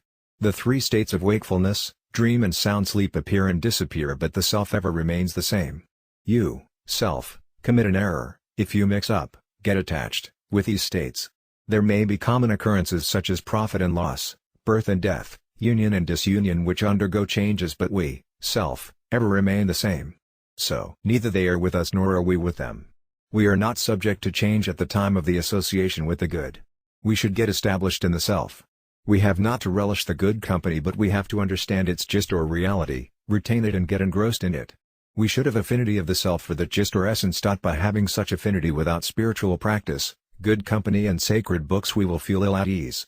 Then we will be engaged in adoration and spiritual practice naturally. We should attach more importance to our affinity for God than to mundane pleasures. As people are generally attracted towards money without caring for pleasure or pain, profit or loss, so should we be attracted towards God. Then like greedy people who hanker after money, we will develop taste for spiritual practice. There is a vital point which needs attention. We should realize that he who ever lives with us and with whom we ever live is ours. But he who can't always live with us and with whom we can't always live is not ours. Why do we not recognize him? Who is ours and why are we attracted towards that which is not ours? We commit a mistake because we regard riches, property, sons, family, honor and praise etc. as ours. Actually they are not ours because they don't accompany us forever, they appear and disappear, but we have a disinclination for God who is ours. Mirabai declared, "None else except God is mine." We don't attain God because unlike Mirabai we don't exclusively depend on God. We should have an inclination to God because He is our own. He dwells in the hearts of all beings, Gita 18:61. Declare several times that God pervades everywhere, every time in all persons, inclinations, incidents, circumstances and states. So He is here now in us. As He belongs to all, He is also ours. So we need not lose heart as far as His attainment is concerned, but our affinity for the people of this mortal world is only in order to render service to them. If we are attached to them, we shall have to suffer because they can't live with us forever. Don't relish the joy of the good company. Have an inclination to God who is ours and who is the source of this joy. The body and the world are not ours. If we are bold enough to accept this fact, it is very useful. God is always with us, He can't be away from us whether we know it or not, whether we have an inclination or disinclination for Him. God pervades where this am is with God. We commit an error by considering this am with the body. Accept the fact that God is here, now, in me, and is also mine. This is not something for learning or for religious discourses. but it is to be accepted from the heart. All mundane objects and affairs are transitory. By being entangled in worldly affairs we create the pairs of opposites such as pleasure and pain, the desirable and the undesirable, which lead us to bondage. So don't get entangled in the pairs of opposites, because the Lord declares, "He who is free from the pairs of opposites is easily released from bondage." Gita 5/3. People argue over the social affairs. Some of them say that they are right while others declare them to be wrong. But actually all such affairs are wrong, because they, instead of leading to salvation, lead us to bondage. We incur great loss by supporting or opposing something. We should do what is right, but we should not stick to it, because all mundane affairs are transient while God is permanent. Our affinity for God is permanent while we have no affinity for the world. If you are a householder, perform virtuous deeds without getting entangled. A sage should also do the same. Remain equanimous in honor and dishonor. Gita 14:25. Honor and dishonor both belong to the same class. Both of them are to be renounced. So why should we feel pleased or displeased too? Kir equals Bhadrakama Bhadrarnva, Srimadbha 11/28/4. What is right and what is wrong? The Lord declares in the Gita, treat alike pleasure and pain, gain and loss, victory and defeat. Gita 2:38. Why? Because they are all transient. So perform your duty according to the need of the hour by remaining detached. Don't attach importance to union or disunion of the worldly persons and objects etc. By doing so you will have association with the good permanently, but if you attach importance to the union or disunion, you will have no time for permanent association with the good. The Lord at the beginning, while preaching his gospel of the Gita, declares, the contacts of the senses with their objects are transitory and fleeting, bear them patiently. Gita 2:14. The term bear means that you should remain untainted without being pleased or displeased. The Lord further declares, he who is not tormented by these contacts, becomes eligible for immortality. Gita 2:15, while he who is tormented by them does not attain salvation. If you feel pleased and displeased when you are honored and dishonored respectively, you are deprived of salvation. So get rid of them. How? Remain equanimous. You remain the same whether you are honored or dishonored, so remain established in the self. The Lord declares in the Gita, remain balanced in pleasure and pain, established in the say. Gita 14:24. Instead of deriving joy from the good company, you have to grasp, from the good company, how to get established in the self. 7. Renunciation of one's desire, the easy means of emancipation. As far as possible try to fulfill the just desires of others. We need not fulfill their unjust desire because it is not for their good. It is our duty to fulfill their just demands, desires, if it is within our power. If it is beyond our power to fulfill them, we should ask for forgiveness. The Gita lays emphasis on renunciation of desires for money, power and authority etc., studied books, listened to discourses, gave a serious thought and started lecturing on desire. Thus I came to know that aimest wish for money, pleasures, honor and praise etc., is desire. Then, thought over renunciation of desires and classified them under various heads. Finally, came to the conclusion that desire is what you want from your heart. I have explained it so that you may understand it quickly and your time may be saved. So long as you don't renounce desire, you will not attain peace, you will have a booming sensation and you will remain sad and descendant. It is a matter of sorrow that people have a false notion that they become independent if their desires are fulfilled. But the fact is that we shall never to be dependent on the person who will satisfy our desire. What seems to be relief is indeed suffering, and what seems independence is indeed dependence. You want your wife, sons, brothers, parents and other near and dear ones to behave and act as you wish. This wish of yours is very fatal, as it will deprive you of God realization and will lead you to hells without doubt. Once, gave a lecture to prisoners in a jail. Said to the prisoners, you committed crimes as who wished but are undergoing imprisonment against your wish. Like you, all worldly people are prisoners. They act as they wish but they have to reap the fruit of their actions dependently. Hells and 84 lakh forms of life are prisons. Why are worldly people imprisoned? They are imprisoned because their conduct is arbitrary. It is doubtful whether you can do as you wish, but you will be imprisoned and you will suffer without any doubt by having desires. Therefore, satisfy the just desires of the members of your family which are sanctioned by the scriptures and which are within your power. It will lead you to emancipation. But don't satisfy their unjust demand because it is not for their welfare. Have heard the story of a saint, whether it is true or untrue, God knows. He kept mum but did a piece of work if he was asked by anyone. Women prepared mortar and asked him to plaster the wall, he did it. He placed the jar of water on their heads, took it to their houses and swept their houses. He ate the food if someone gave it to him, but he didn't demand it. A woman had no issue. She rendered service to him with devotion. She fed and clothed him. After some days she spread her bed and expressed her desire to have an issue. He did not agree to her request because it was adulterous, though in the past he always did what any woman desired. Then he went away from there. So we should do what is proper and just. But we have not to do any action which is for our pleasures and for ills of others. The Lord in the Gita declares, "He who has renounced all thoughts of the world, is said to have attained to yoga." Gita 6/4. But he who has not renounced the thoughts of the world can be neither a jnana yogi nor a bhakti yogi nor a karma yogi nor a hatha yogi nor a tapa yogi nor a raja yogi. The Lord declares, "None becomes a yogi without renouncing thoughts of the world." Gita 6/2. If you have learned to fulfill wishes of others, your thoughts of the world will be easily renounced. Also think that I should lecture on the topic which is liked by the audience because it will lead them, me and also other listeners to emancipation. So we should have such dealings with everyone day and night. Thus we'll attain to perfection, emancipation, or yoga. This is not difficult. First you may feel it a bit difficult to renounce your desire because you have been habitual to satisfy it. It seems difficult to renounce it because of your pride. But in fact it is easy for everyone whether he is a householder or a recluse, a brother or a sister, Hindu or a Muslim, a Christian or a Persian. If our desire is fulfilled, we become proud of our achievement.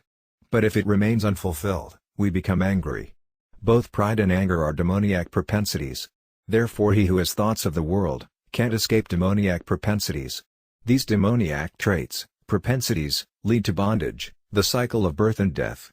The Lord declares, "The demoniacal nature leads to bondage." Gita 16/5. If you don't possess thoughts of the world, you can't be endowed with demoniac nature. There is nothing easier than emancipation. All disciplines of action, knowledge and devotion are easy. But it is difficult to satisfy one's desire or taste. Is it not so? Arjuna asked, "By what is a man impelled to commit sin?" The Lord replied, "This is desire." Gita 3:37. Satisfaction of one's own desire involves dependence rather than independence because its satisfaction depends on others. Is it within our power to get our desires satisfied by others? Is it not dependence on others? He who is dependent on others can never dream of happiness. Manasa 1/101/3. Listener, sire, should we stick to our point which seems to be true and just? Swamiji, don't stick to it if it depends upon others. But if your point is true, just and virtuous and involves your welfare at present and will also bear good fruit, stick to it.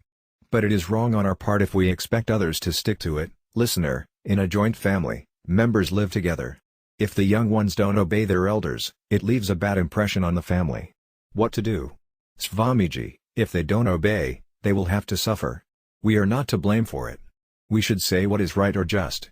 If they obey you, it is well and good. But if they don't obey, it is better. How? If your wife, sons, grandsons and nephews etc., don't follow your just, good and virtuous point, you will not get entangled in attachment in the sense of mine. Several years ago in Calcutta I said, if you had obeyed me, would have been ensnared. Could not go anywhere. But it is very kind of you that you don't follow my advice. I remain free. We have to live under the control of these who obey us, we have to depend on them. Some people renounce their household life in order to become recluses. But you have become a recluse while living in your house because the members of your family don't obey you, but we should speak out what is for their welfare whether they follow it or not. 8.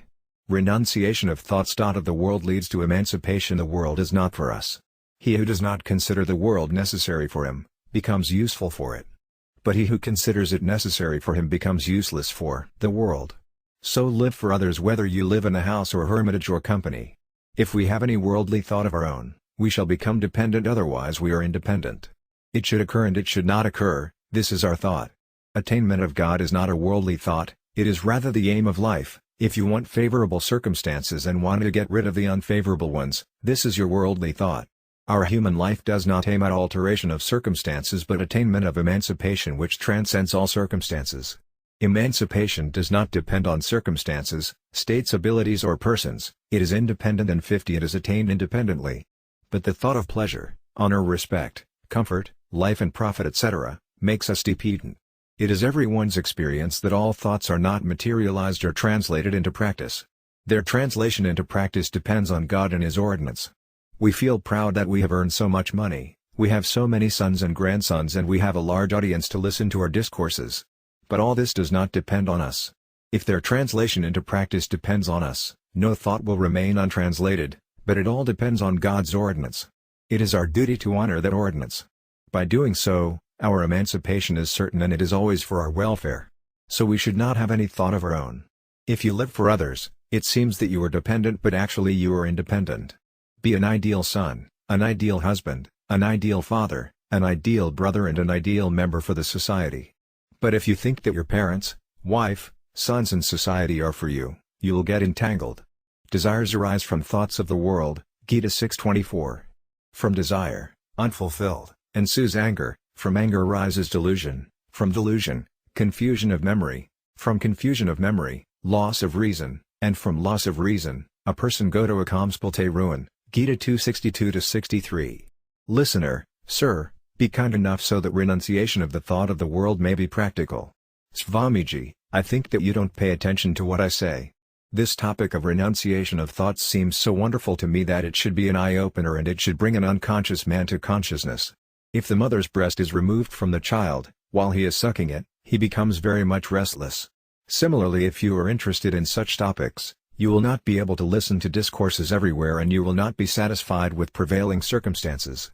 A person leaves his mother, wife, children and even country in order to earn money. But what, say to you, is superior to money? Money is transitory. Either you will lose the money or it will forsake you when you die. But the points which I am emphasizing will lead you to success, bliss, emancipation. If you don't have any thought of the world, you will attain to yoga which will provide you a special kind of peace or happiness. If you don't enjoy it, it will lead you to emancipation, but if you enjoy it, your progress will stop. The Lord declares, it binds by creating attachment to happiness, Gita 14:6. I think to speak on the topic you suggest so that your thought may be materialized. If you ask me to speak on the subject of my choice, it means that the mandate is from you. It provides bliss that we have nothing to do for us, we need nothing for us and nothing is ours. It is always the festival of lights for a saint who has no worldly thought, he always lives in the state of bliss. This should happen and this should not happen, this is thought of the world. But this should be done and this should not be done, this is not thought of the world. We have to perform an action thoughtfully and carefully but should be pleased with whatsoever happens. The Lord declares, perform your duty but never lay claim to its fruit, Gita 2:47. Performance of duty is no projection but the thought of its fruit is projection. If we want favorable circumstances, it is projection. We'll have to depend on the person who is favorable to us. Even God has to depend on his devotees. The Lord declares, I am dependent on my devotees, am not free. Srimad Bhagavata September 4, 1963. A devotee acts according to the resolve of God. So God becomes a servant to his devotee and makes him the jewel of his crown. So if you have no projection, you can never be dependent. As we fulfill the wish of a child, so do saints, being kind to us, fulfill our wishes which are not harmful for us. Therefore have no projection of your own. We are free in it but we feel dependence. The Lord declares, the intellect which views all things in a perverted way is of the mode of ignorance, Gita 18:30. We derive happiness from the fulfillment of our will, thought. That happiness binds us and we become dependent on it. We become slaves to the persons and objects etc., that provide happiness to us whether they are the members of the family or servants or disciples or riches. You must have heard the saying that compelling necessity forces a person to respect, love, a donkey like his father. To get one's desires the compelling necessity. If a person renounces his thoughts, will, he will become the most outstanding person and become one with God. God has no will of his own. We can attain that state by renouncing our projections. All our desires for riches, honor etc., will be fulfilled by the ordinance of God whether we have them or renounce them. Manasa 1/127/1. Whatever is to be gained will be gained whether we wish it or not. Then why should we grieve, worry? God takes care of everyone, so a man instead of being worried, should be ever in the state of bliss. We feel happy or sad by having our own projections. So we should perform our duty according to God's ordinance without feeling happy or sad because of our own projections. Listener, what is an easy way to get rid of our projections? Swamiji, an easy way is not to expect anything from others. You should have the only aim to attain emancipation.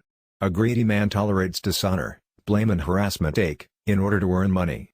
Similarly, if he is greedy for emancipation, he will attain it very easily. In that state, he will not stay at the place where there is no spiritual gain. Similarly, he will study only the books or keep company with the persons that are conducive to spiritual progress. 9. Let one's spiritual practice be free from doubt. Let our spiritual practice be pure, viz., free from doubt. If there is any doubt, remove it through books or questions and answers. Even if you think that the world is real, stick to this view. But if you have any doubt about it, remove it by thinking over it and discussing it. If you believe in the existence of God and soul, stick to this view without doubt. This freedom from doubt is very useful in your spiritual practice. Ask me whatsoever you like and I'll explain it. I'll not impose my views on you by considering them right. I'll tell you the method how to follow your own spiritual discipline more efficiently in order to attain your aim. If you hold the view that the world is real and eternal, though it flows and undergoes birth and death, you should renounce evils such as falsehood, fraud, dishonesty, deception and theft etc. Why? The reason is that you feel bad if someone behaves with you with falsehood and fraud etc. This renunciation will lead you to the attainment of your aim. Listener, will an evil be renounced by practice? Swamiji, an evil is not renounced by practice but it is renounced by right thinking. Understand it in the right perspective through good company, scriptures, saints and right thinking. Practice creates a new situation as we can climb a rope by practice like an acrobat. Listener, if someone thinks himself to be ignorant, what should he do? Swamiji, he should remove his ignorance. No one likes to be called ignorant. So why will he think himself to be ignorant? A man can be proud of his knowledge and he may be ignorant to a certain extent. But he can't consider himself to be totally ignorant because he, self, is a fragment of God. Listener, God is our mother and father and we are just like ignorant children to him. Is it not so? Swamiji, this assumption that you are just like ignorant children is very good. Ignorance means that you have to learn more. Put a guinea and a roundish sugar cake before a child, he will take the sugar cake. Though he is ignorant yet he acts intelligently. You prefer the guinea to the sugar cake, but to the child sugar cake tastes sweet. So he prefers the sugar cake to the guinea. Similarly you hanker after pleasures and prosperity but for a wise man they are the gateway to sins, hells, sufferings and the cycle of birth and death. You don't act according to my advice and you are not prepared to accept that you are ignorant. If I call you ignorant, you will feel hurt, you will not tolerate it. I don't claim that, have a thorough knowledge of all subjects. May be ignorant of several subjects. But, give the lecture on the subject which, know. If you think that you know a lot, you will not try to know more in the same way as a jar of water full to the brim can contain no more water. Have read in the books that you may study in any class, you are still ignorant of many facts. You are a man of great learning but do you know how to make shoes? Thus you will have to accept that you are ignorant. Several years ago, held discourses in the rainy season at Isnoka. Their vertical bar said, "This small boy knows more than I." People asked how? Replied, "This boy can tell who his mother is but I can't. So he knows more than I thus, know what he does not know and he knows what I don't know. So it is wrong on my part to be proud of my knowledge. Only God is omniscient. Even the enlightened liberated souls know the reality or spiritual enlightenment but they are ignorant of several subjects. Those who know the reality are not proud of their knowledge. If they are proud, it means that they don't know the reality. The gross body has its identity with the gross world. Similarly the subtle and causal bodies have their identity respectively with the subtle and causal worlds while the soul has its identity with the soul. So how will a liberated soul be proud of his knowledge in a special area? If he is ignorant. Listener, sire, am God's and God is mine. Does this pride lead to a downfall? Swamiji, no, it is real worship to God. We should have affinity only for God. Only God is mine, no one else including the so-called my body, senses, mind and intellect etc., besides God is mine. You may follow any spiritual discipline, follow it without doubt, it will certainly benefit you. But he who is ignorant and doubtful, perishes. The Lord declares, the man who is ignorant and who is of a doubting nature perishes, Gita 4:40. For such a person there is neither this world, nor the next, nor happiness. The Lord declares, the doubting self has neither this world nor the world beyond nor any happiness, Gita 4:40. 10. Success of human life is successful only when nothing remains to be done, to be known and to be acquired. If out of these three, any one condition is satisfied, the remaining 12 will be naturally satisfied. If you have done what was to be done, nothing remains to be known and acquired. If you have known what was to be known, nothing remains to be done and acquired. Similarly if you have acquired what was to be acquired, nothing remains to be done and known. When will nothing be left undone? Nothing will be left undone when you do nothing for yourself.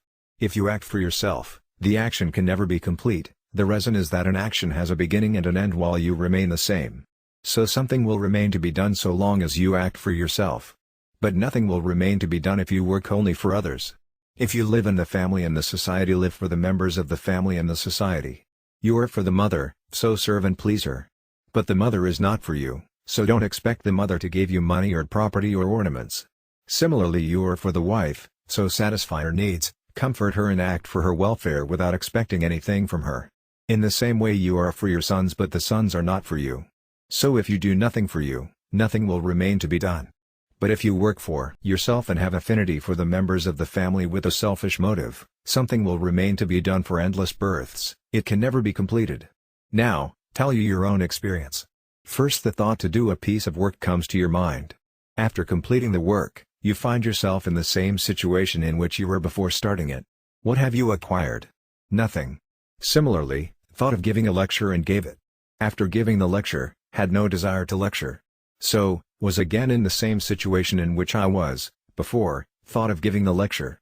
In the same way, first, had no idea to study. Then, thought of studies and studied. Now, don't want to study anymore.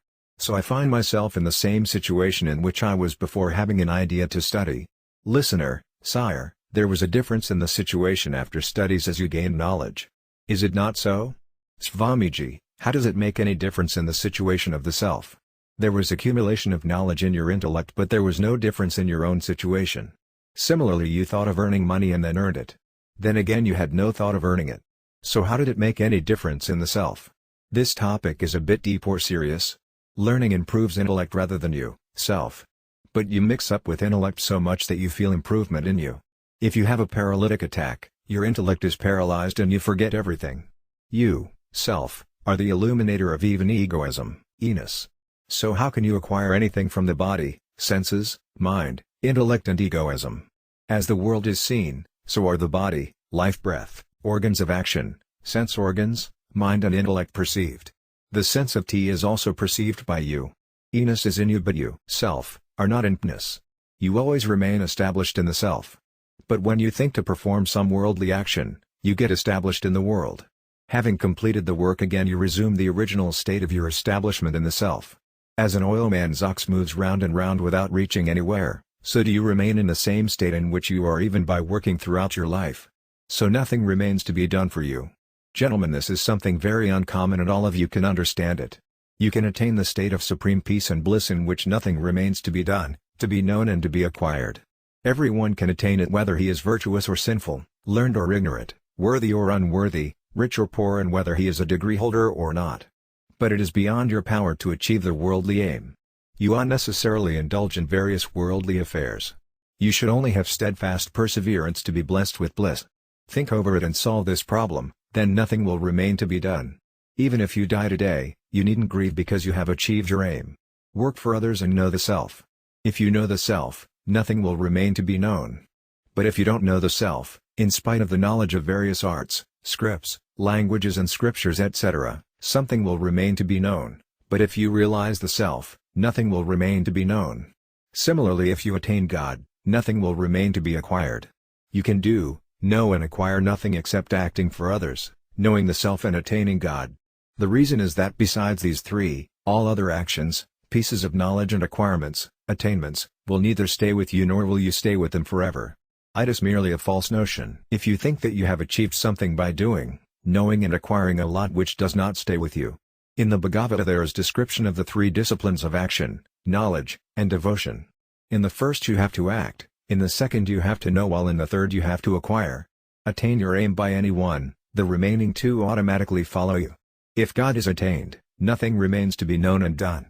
If you realize the self, God is attained and nothing remains to be done. If you have completed the act, nothing remains to be known and acquired. Listener, what is meant by knowing the self or self-realization? Swamiji, try to understand self-realization. Are you clothes worn on your body? No. Are you skin or flesh or blood or veins? No. Are you urine or excrement of the body? No. If you don't accept any one of them as I, you will know the self. Stick to it and don't eat your own words. To know the self, to work without a selfish motive and to realize God, all the three are very easy. You may follow any one of the three disciplines which you like. I want to tell you not proudly but humbly that, have always tried and still, am trying to discover the means to attain God quickly and easily. The process mentioned in the scriptures is long, which includes, hearing of the scriptures, cognition, constant musing, meditation, superconscious state with and without option, and trance with and without seed. Then this process leads to salvation. Myself have practiced this process. But the only simple fact is that you have to realize I am not this. Is this complicated puzzle? Brothers and sisters, tell you the plain truth. Neither cheat you nor betray you, you can realize the self very quickly. You yourself create an obstacle to quick self-realization by holding the view that it is not possible quickly. Do as advise you to do and see the result. It will be profitable for you, otherwise the long road is always open to you, and my advice will prove helpful even in following the long road. But I believe that you will have not to follow the long road. Such a device is rare indeed. People don't know it. Myself did not know this device which can lead to self-realization without any ability, learning, meditation and trance etc. This is the state having attained which nothing remains to be done, known and acquired. When, did not know this quick method, led a controlled and secluded life and ate meager food in the smallest quantity by weighing it for the bare maintenance of the body. Reduced the duration of my sleep and minimized my necessities. I did not even beg for the bare necessities from anyone. You'll be astonished if, mention to you the difficulties which, faced for years together. Know that a saint is honored and he attains peace if he does not beg anything, otherwise he is degraded like a beggar and becomes a slave to the donor. Have narrated you my bitter experience in order to convince you of the truth, though it is not good on my part to do so. I have had an experience of following the long road of spiritual practice also. It does not prove fruitless, but it takes a long time. One day I am bent on finding out the quickest way to attain perfection or self-realization. Our desire for medicines, clothes, house, conveyance etc., makes us slaves to them and is death for us. How can a saint, who is a slave to the necessities of life, be a great soul? Feel very bad if a sage keeping company with me begs for anything. Feel so much humiliated as if I have been given a shoe beating. It is an uncommon insult, it is no saintliness, it is no humanity. A man is needed by others. Don't beg even for food if you are hungry. You may say that you will die without food. Will you not die by eating enough food? When death is inevitable, why should you die being slaves to others? Why should you not die an honorable death instead of a humiliating and downtrodden one? If you don't beg for anything, you attain great joy and peace, and your life becomes successful, though you may suffer a bit. This is such a profit which has never been possible in any birth and which is beyond description. Once some saints went to Badrinarayana. Out of them a saint had some pain in his finger because of an injury.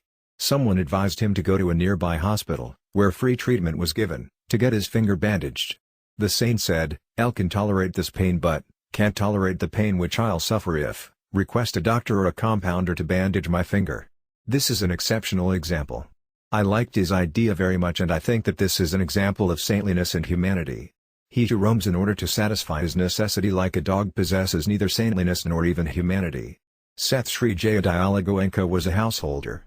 He used to say, "Before you start adoration, you should ask your mind whether it needs anything. When it says that it needs nothing, start adoration." When even a householder becomes free from all desire, then how should a saint behave? Listener, sire, as such how can a routine of life work? Swamiji, we need not have any routine, we have to stop it. Listener, if we suffer from a disease, how can we do without medicines? Swamiji, what will happen without medicines? You will die. Do people not die even after taking medicines? Listener, shall we not suffer before death? Swamiji, do those who take medicines not suffer? When you get tired of medicines without getting any relief, don't you die after suffering? The result is the same. If you have no desire, you will have not to suffer the pain of dependence on others. So you will be happy. A man renounces money and necessary worldly objects such as shoes and umbrella etc., while the other one cannot afford to buy the necessities of life because of his poverty. Both of them outwardly are in the same state. But there is a vast difference in their feelings. The renouncer's heart remains filled with uncommon joy, while the other man because of his poverty remains dependent and dejected without necessities of life. Listener, does a disease not cause pain? Svarniji, an ascetic in the month of Vagika, second month of the Hindu calendar, heats himself by burning 5 mystic fires on all his side with the midday sun overhead. Does he not suffer pain? He accepts this sort of penance himself, while the penance in the form of disease is given by God. Which penance is superior? If you believe when you suffer from a disease that this is God's will, your pain will become pleasure. A person fasts while the other one has nothing to eat. Both of them are hungry.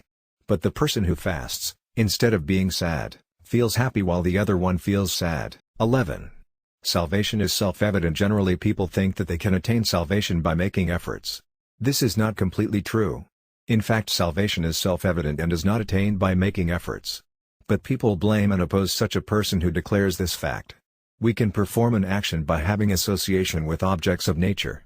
This association leads us to bondage. Whatever action we perform, we can perform it with the help of body, senses, intellect, ego and the sense of mind.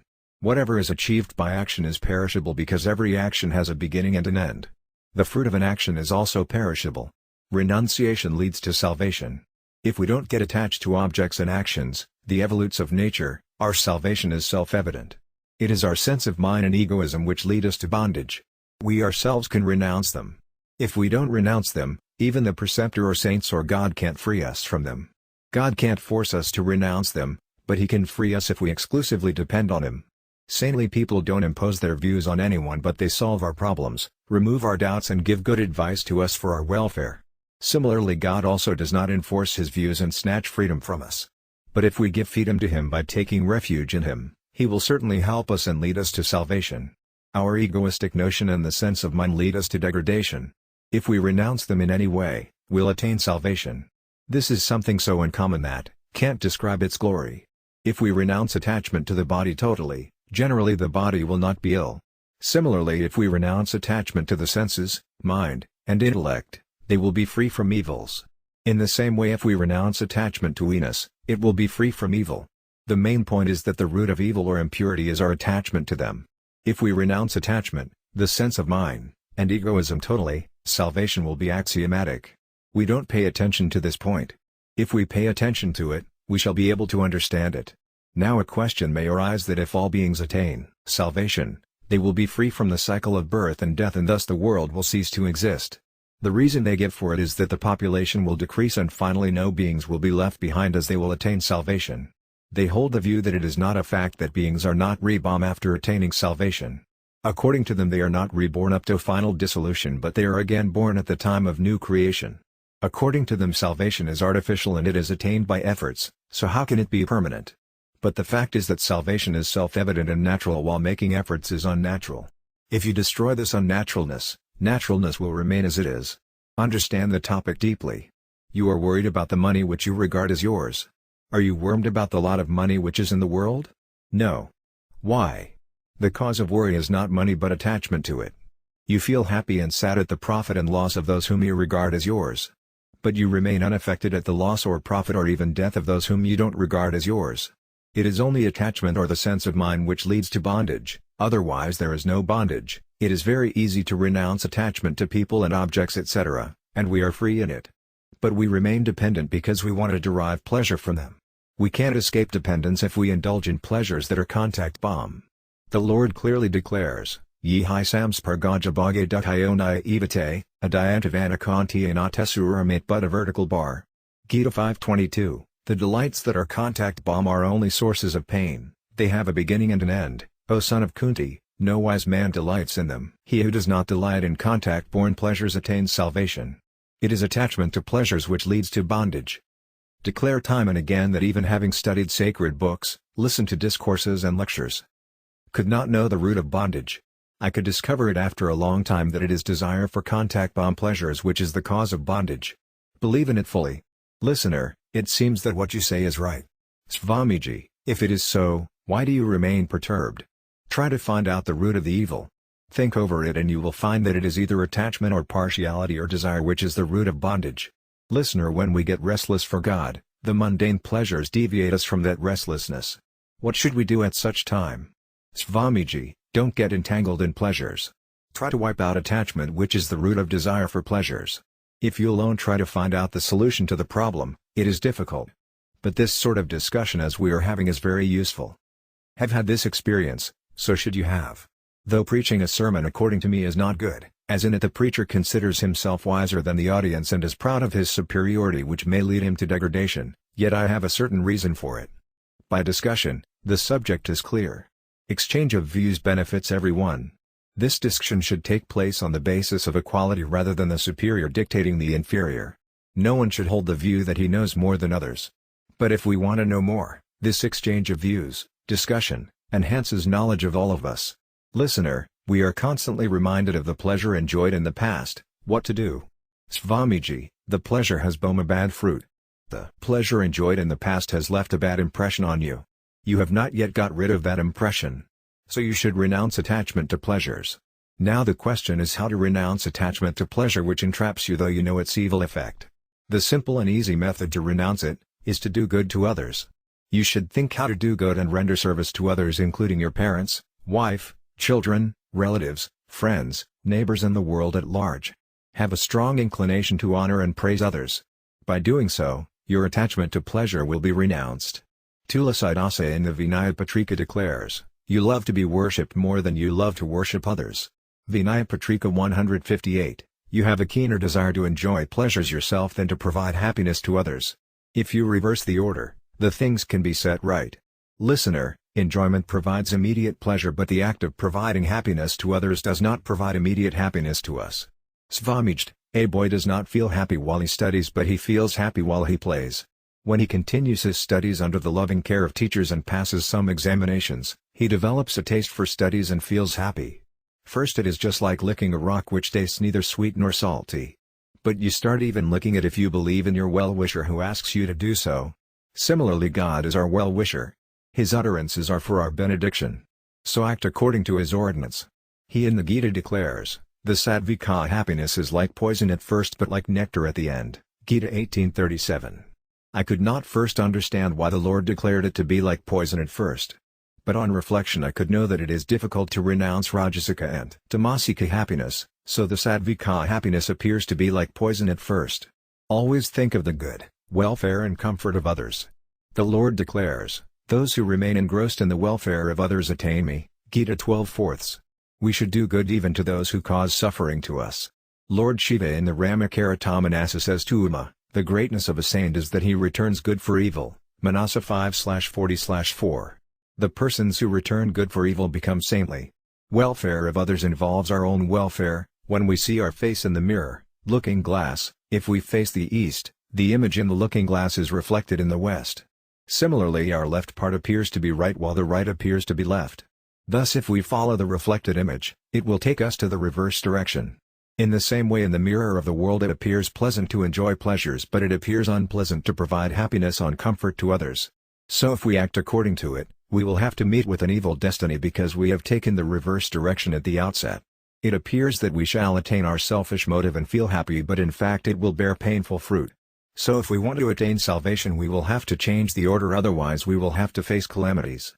This is everyone's experience that if we provide happiness to others, our desire for pleasure is wiped out. Listener, by serving others we don't get immediate pleasure but are assailed by pride immediately. What to do? Swamiji, pride also provides a kind of pleasure. If you are determined to renounce this pleasure of pride, you'll get rid of it. You are more attached to your son than to your daughter because you think that you have to marry her off. Similarly, if you are determined that you have to renounce the pleasure derived from pride, you will not remain attached to pleasure bomb of pride. 12. How to be free from bondage. People hold the opinion that bondage is eternal and they can attain salvation by being free from this bondage. But in fact this is an error of judgment. Had there been bondage, none could have been emancipated because the real never ceases to be. The Lord himself declares the real never ceases to be. Gita 2/16. Had bondage been real, it would have not ceased to exist. It seems to exist like the face in the looking glass. Similarly the worldly entities such as body, family, property and riches etc., appear to be yours because you regard them as yours. But were they yours 100 years ago and will they remain yours after 100 years? So they were neither yours nor will remain yours. At present also they are decaying all the time. So can that which is perishing be existent? You have committed an error by regarding the unreal as real. If you renounce this misconception, emancipation, salvation, is self-evident. Therefore bondage is merely assumed. While emancipation is axiomatic and there is no delay in it. If you have a conviction that you can't be free from bondage, then you won't be because you, self, are a fragment of God. If you have accepted it, you yourself will have to reject it. If you think that salvation is far away from you, how can it be attained quickly? In fact there was no bondage in the past, nor will be in future nor is it present while you were emancipated in the past, will be in future and are also at present. Everyone loves his mother. But do you love her as much today as you did in the past? This is an sample, of the worldly love. In business, first you see the sample of a commodity and then buy it. That sample shows the quality of the commodity. Now you love your wife, sons, money and property and are attracted towards them, while in childhood you loved your mother the most. You were attracted towards her and could not live without her. This sample is the touchstone of the worldly love and attraction. It means that all the worldly affection or attraction is short-lived. Listener, sir, our affection has changed from parents to wife, from wife to sons, from sons to grandsons. Swamiji, then why do you entertain new affection? Your old affection is leaving you and thus you are being emancipated. Listener, we don't want to entertain new affection, yet it so happens. Swamiji, if you don't want to entertain it, do I force you to do so? Who forces you? Don't entertain the new one, the old one will perish. Are you not emancipated from childhood and boyhood? In fact, emancipation is self-evident and natural, while bondage is artificial and man-made. If you don't entertain it, it will be renounced. An easy method to be free from bondage is to fulfill the just and righteous desires of your kith and kin which are within your power and resources, without expecting even the just fruit. Thus, by rendering service to others without expecting any service from them, you will be emancipated. But if you expect others to serve you, you will be deprived of emancipation and they will not serve you. If you expect service from others, they don't serve you. But if you don't expect them to serve you, they serve you. So you are not at a loss. You want to give money, food and clothes etc., to a sage who does not want to take them. But do you want to give to a thief or a robber or a pickpocket who wants to take them? You will not be at a loss without having any desire. You honor and praise those who don't want to be honored and praised. Then why do you want to be indigent by having desires? Listener, how to wipe out the impressions of attachment or the sense of mine accumulated for ages. Swamiji, darkness prevailing from eternity is removed as soon as a match is lighted. It has no power to resist light. Similarly, your error is perishable. The remedy to wipe out your attachment or the sense of mine is to have a desire to give to others rather than to take from them. Give to others whatever you have unconditionally at the time of their need. But if you have a desire to take from others, it will give birth to new attachment or the sense of mine. To render service to others without expecting any fruit is the discipline of action. To have no affinity for the world is the discipline of knowledge. No one else except God is mine, this is the discipline of devotion. The world is mine and for me, this is the discipline of birth and death or bondage. Now follow the cycle of birth and death. The choice is yours, accept any one of them which is beneficial. Your affinity for God is natural while for the world it is assumed. Renounce your affinity for the world yourself because it is temporary, it can't persist. The saying goes that a sensible man discards his relationship with the world at the outset because he knows that it will end in smoke. If a householder becomes a recluse from his heart, it does not make any difference for him if all the members of his family die together or their number increases. But if he laments the death of a boy in the family, it means that he is a disgrace to the recluse community. If you die to the world, like a recluse who dies to his family, you will be free from bondage and become immortal. Die to the world while living and attain immortality. It is mentioned in utterances of saints, O mind, die while living. Die to your family and they will be free from the botheration of funeral rites on the 3rd and 12th days in Narayana Bali, offer oblation to God, and will have to incur no expenses. Thus your family and you will both be happy. God, saints and the scriptures always shower their grace on you, now shower your own grace on you and attain the goal of life, but if you don't shower your own grace, their grace will go in vain. Renounce your attachment to those whom you regard as yours and you will be emancipated. You renounce your attachment to your family and become a disciple of a preceptor, spiritual guide, and then you are attached to your preceptor, his disciples and others who have affinity for him. By doing so, you will not be emancipated, the bondage will persist. Met a sage. He told me that his preceptor advised him to leave the family. So he left the family and then he also left the preceptor. Now he has neither the preceptor, nor disciple or family. First he became a recluse from a householder and now he has become a recluse from a recluse, viz., now he is truly a recluse. Neither regard the family as yours nor want anything from them. Serve them with your money, time and resources. It will please them and lead you to salvation. Renounce your old affinity by serving them and don't establish the new one, then there will remain nothing except salvation or emancipation. 13. Behold God everywhere. How does your body look when you rub it with soap while taking bath? It looks odd. But you have a strong conviction that actually it is not so, it appears so because of the soap. Similarly, when you meet even the vilest person, you should think that he is vile externally only, internally he is a fragment of God. Does black dress make a man black, bad? His dress does not change him, the self. Similarly, vileness and gentleness reside in the inner sense without affecting the man, self, who is a fragment of God. God equally pervades an enlightened liberated soul, a devotee and a vile person such as a butcher or a murderer or a robber or a thief. The striver, who wants to attain God, should behold God pervading everywhere, though he may have different dealings with different persons according to the need of the hour. Such a striver who beholds divinity everywhere is called same-sighted.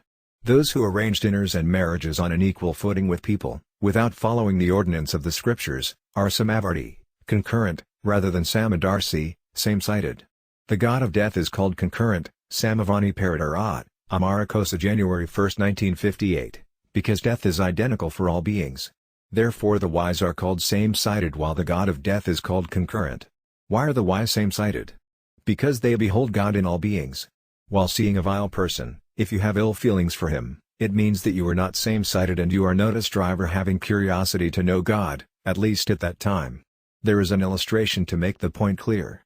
There was a recluse. He had 2 idols made of gold. One of them was of Lord Ganesh and the other one of a rat, vehicle of Lord Ganesha. He had to go on a pilgrimage. So he went to a goldsmith to sell the 2 idols because he needed money. The goldsmith weighed each of the 2 and gave the same price for each one because both of them weighed the same. The recluse was irritated.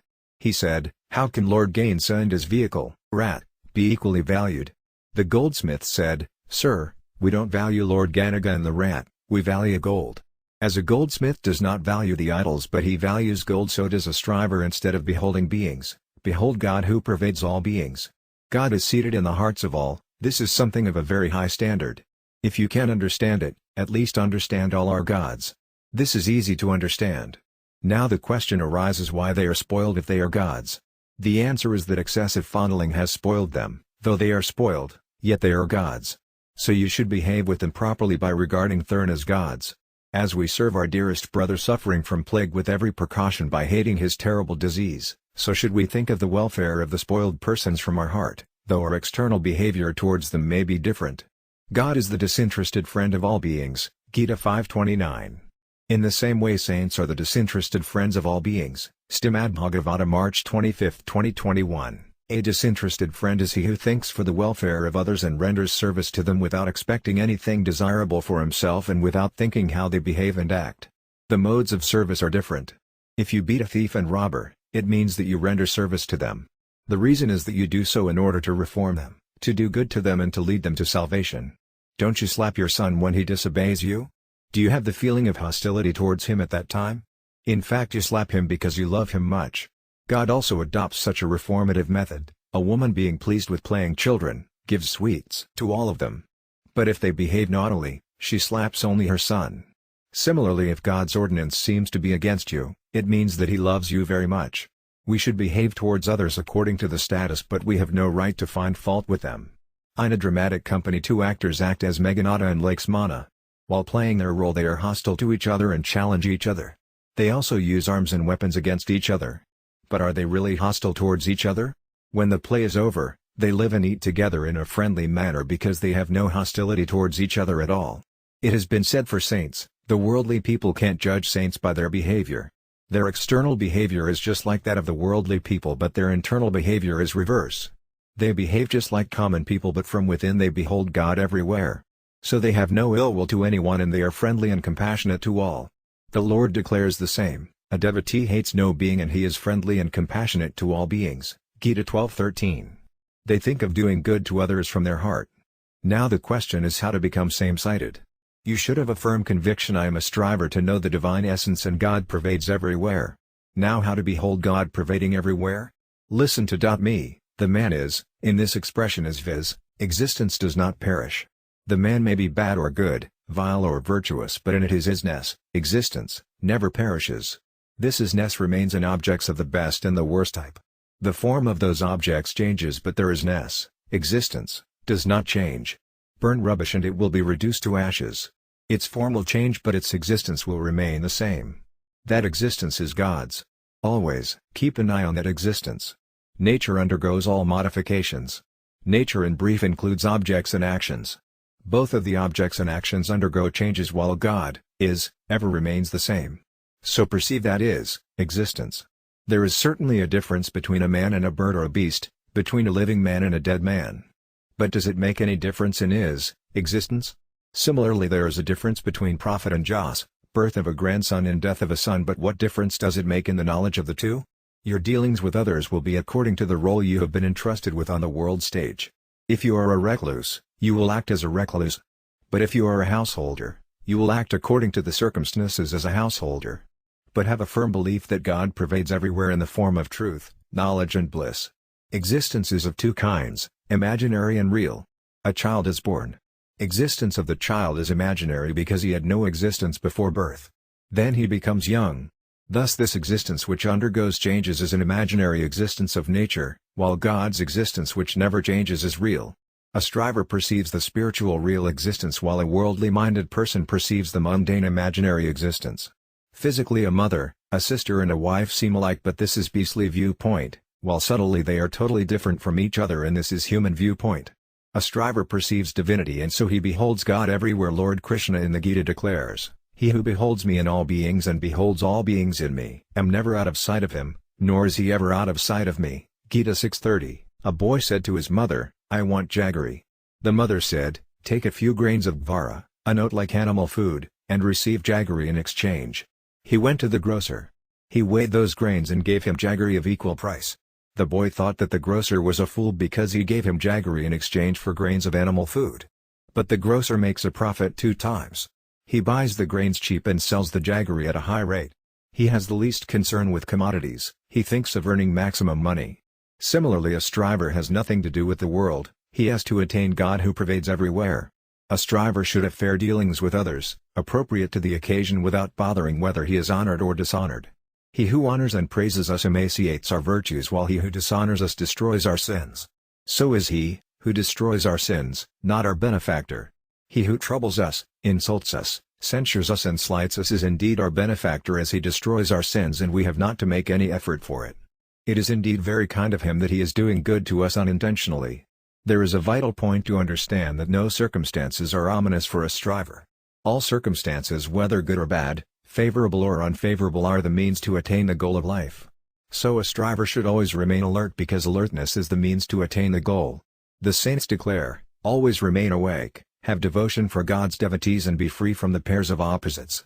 If we are affected by favorable and unfavorable circumstances, and if we are not free from attachment and aversion, it means that we are not awake. We should have our dealings with others by holding the view that we are strivers and our aim is to attain God. 14. True humanity: to be happy with one's own happiness and sad with one's own sadness is beastliness, while to be happy with others' happiness and sad with others' sadness is humanity. Therefore, unless a man becomes happy and sad with others' happiness and sadness, he does not deserve to be called a man. His appearance may be like a man, but in fact he is not a man. So long as a man is happy and sad with his own happiness and sadness, it means that he has not developed humanity in him. He who harms others with a selfish motive does not deserve to be called a man. A man is he who, having renounced his selfishness, does good to others, or at least does not harm them. We must learn the lesson that we should not in the least cause any suffering to anyone. Besides trying to relieve the people of their sufferings, we should aim at the welfare of others. Remain engrossed in the welfare of others. Gita 5:25, 12/4. We are responsible for the welfare of others according to the best of our ability, power and resources. No one can make everyone happy. Even all the men of the world cannot make a single man happy. The reason is that the more a man's desires for prosperity, pleasures, honor and praise etc., are satisfied, the more they are strengthened. In the Manasa it is mentioned, the more a man gains, the more greedy he becomes. An abundance or riches can't satisfy a man. When the entire universe can't make a man happy, how can then a man relieve all people of the world of their sufferings? But all persons, whether a brother or a sister, young or old, rich or poor, can think of the welfare of all beings. No one is deprived of this right. He who does good to others according to his power, God does good to him according to his power. If he applies all his power to do good to others, God also applies all his power to do good to him. Then how can he remain unhappy? No one can make him unhappy, and such a person attains God. The Lord declares, "Those who are engrossed in the welfare of all beings attain me." Gita 12/4. We should wish, let all be happy and free from diseases, and let all attain benediction, and let no one suffer in the least. He who wishes everyone to be happy, healthy and totally free from all sufferings, deserves to be called a human being. Unless he shares the sufferings of others, he is not a man. Moreover, he who shares the sufferings of others has not to suffer. But he who does not share the joys and sorrows of others, has to suffer. He, who is a pleasure seeker, hankers after riches. But he, who is happy with the happiness of others, does not lack happiness. How? His desire for pleasures perishes. The desire for pleasure and prosperity is the main obstacle to God realization. A person hankers after them because of his attachment to the body. So if a man is attached to the body, an effigy of bone and flesh, now can he attain spiritual enlightenment? But he, who is happy with the happiness of others, ceases to have the desire for happiness or pleasure, while he who is sad with the sadness of others ceases to have the desire for prosperity. If we are sad with the sadness of others, we shall think of relieving them of their sufferings by spending money, as we do for ourselves. Thus we shall not be able to accumulate more wealth. Even if it is accumulated, we shall not remain attached to it, by thinking that it belongs to others. In the Bhagavata it is mentioned, a man is authorized to possess only the bare necessities of life. It means that the food which satisfies your hunger, the water which quenches your thirst, the clothes and house which are necessary for the bare maintenance of your body, are yours. If you lay a claim to anything else besides these bare necessities of life, you are a thief and you will be punished. You may say that you have bought all of them with your earnings.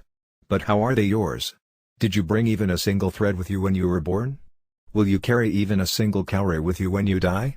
Therefore all the extra materials with us belong to those who need them. He, who is sad with the sadness of others, never hankers after pleasures and prosperity. His heart is filled with compassion which provides him with such a relish or joy which cannot be provided by mundane pleasures. If you amass riches, it means that you are cruel at heart, otherwise you would have not amassed it for your pleasure. Why? Because you are happy in your natural state. The happiness, which prosperity provides, is of the modes of passion and ignorance. The happiness which you derive by being happy with the happiness of others, is not changed into pleasures and prosperity, but it is a kind of bliss. He whose nature is to share the sufferings of others, can never enjoy pleasures. A person with a noble heart can't relish delicious dishes, if his neighbors starve. Under such circumstances he can't relish food at all.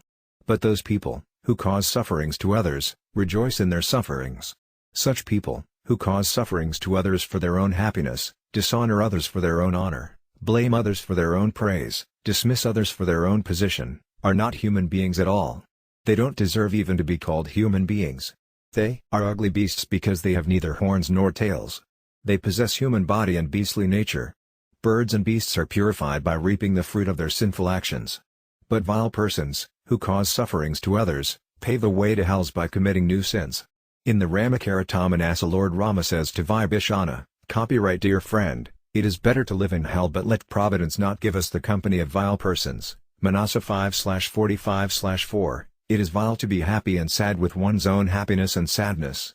Our stay in hells will expiate our sins and purify us, while company of the vile will lead us to different kinds of hells. Beasts don't incur sins by causing suffering to others because the ordinance of sins and virtues is applicable to human beings only. Birds and beasts cause suffering to others in order to satisfy their hunger, rather than for pleasure and prosperity. But a millionaire or a multimillionaire goes on hoarding wealth by causing sufferings to others. He does not deserve to be called a human being. He is worse than beasts and even worms of hells. This human life aims at purification. Those, who cause sufferings to others, commit sins and they will have to reap very horrible fruits. The inner sense of those, who don't feel happy with happiness of others and compassionate with sorrows of others, is impure. Their impure inner sense paves the way to hells for them. The inner sense of beasts is not so much impure because they don't kill beings for pleasure, they satisfy their hunger with the kill. Men are free to perform new actions while beasts have to reap the fruit of their past actions. Men prepare delicious dishes and relish them and thus they incur sin. True humanity consists in being happy with others' happiness and sad with others' sadness. So every human being should be animated by the lofty sentiment, how should all beings be happy and how should they be relieved of their sufferings? 15. Singularity of seeking refuge. All spiritual topics are singular in their own way. Out of turn the topic of seeking refuge in God is very singular.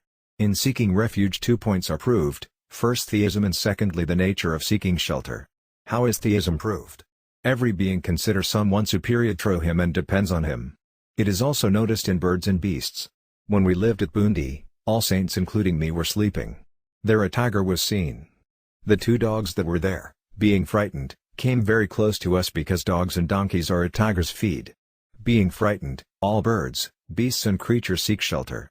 They make burrows and houses and seek shelter there, Not only movable but also immovable beings seek shelter in their superiors. A creeper climbs up with the support of a wall or a tree, etc. Some people seek shelter in their preceptors while others in the scriptures or in their favorite deity. Thus everyone seeks shelter in someone or the other and considers him greater than he himself is, thus the principle of theism is proved. Even an atheist considers his parents, scholars and intellectuals greater because of their age, learning and intellect, etc. This proves the principle of theism. God is above all and he is the greatest of all. It is written in Patanjali Yoga Darsana, Purvasmapi Guru Kalanana Vaktat, 126, viz. God is the preceptor of all those born before because he is not hindered by time. All people receive education from him and take shelter in him because he is the greatest of all.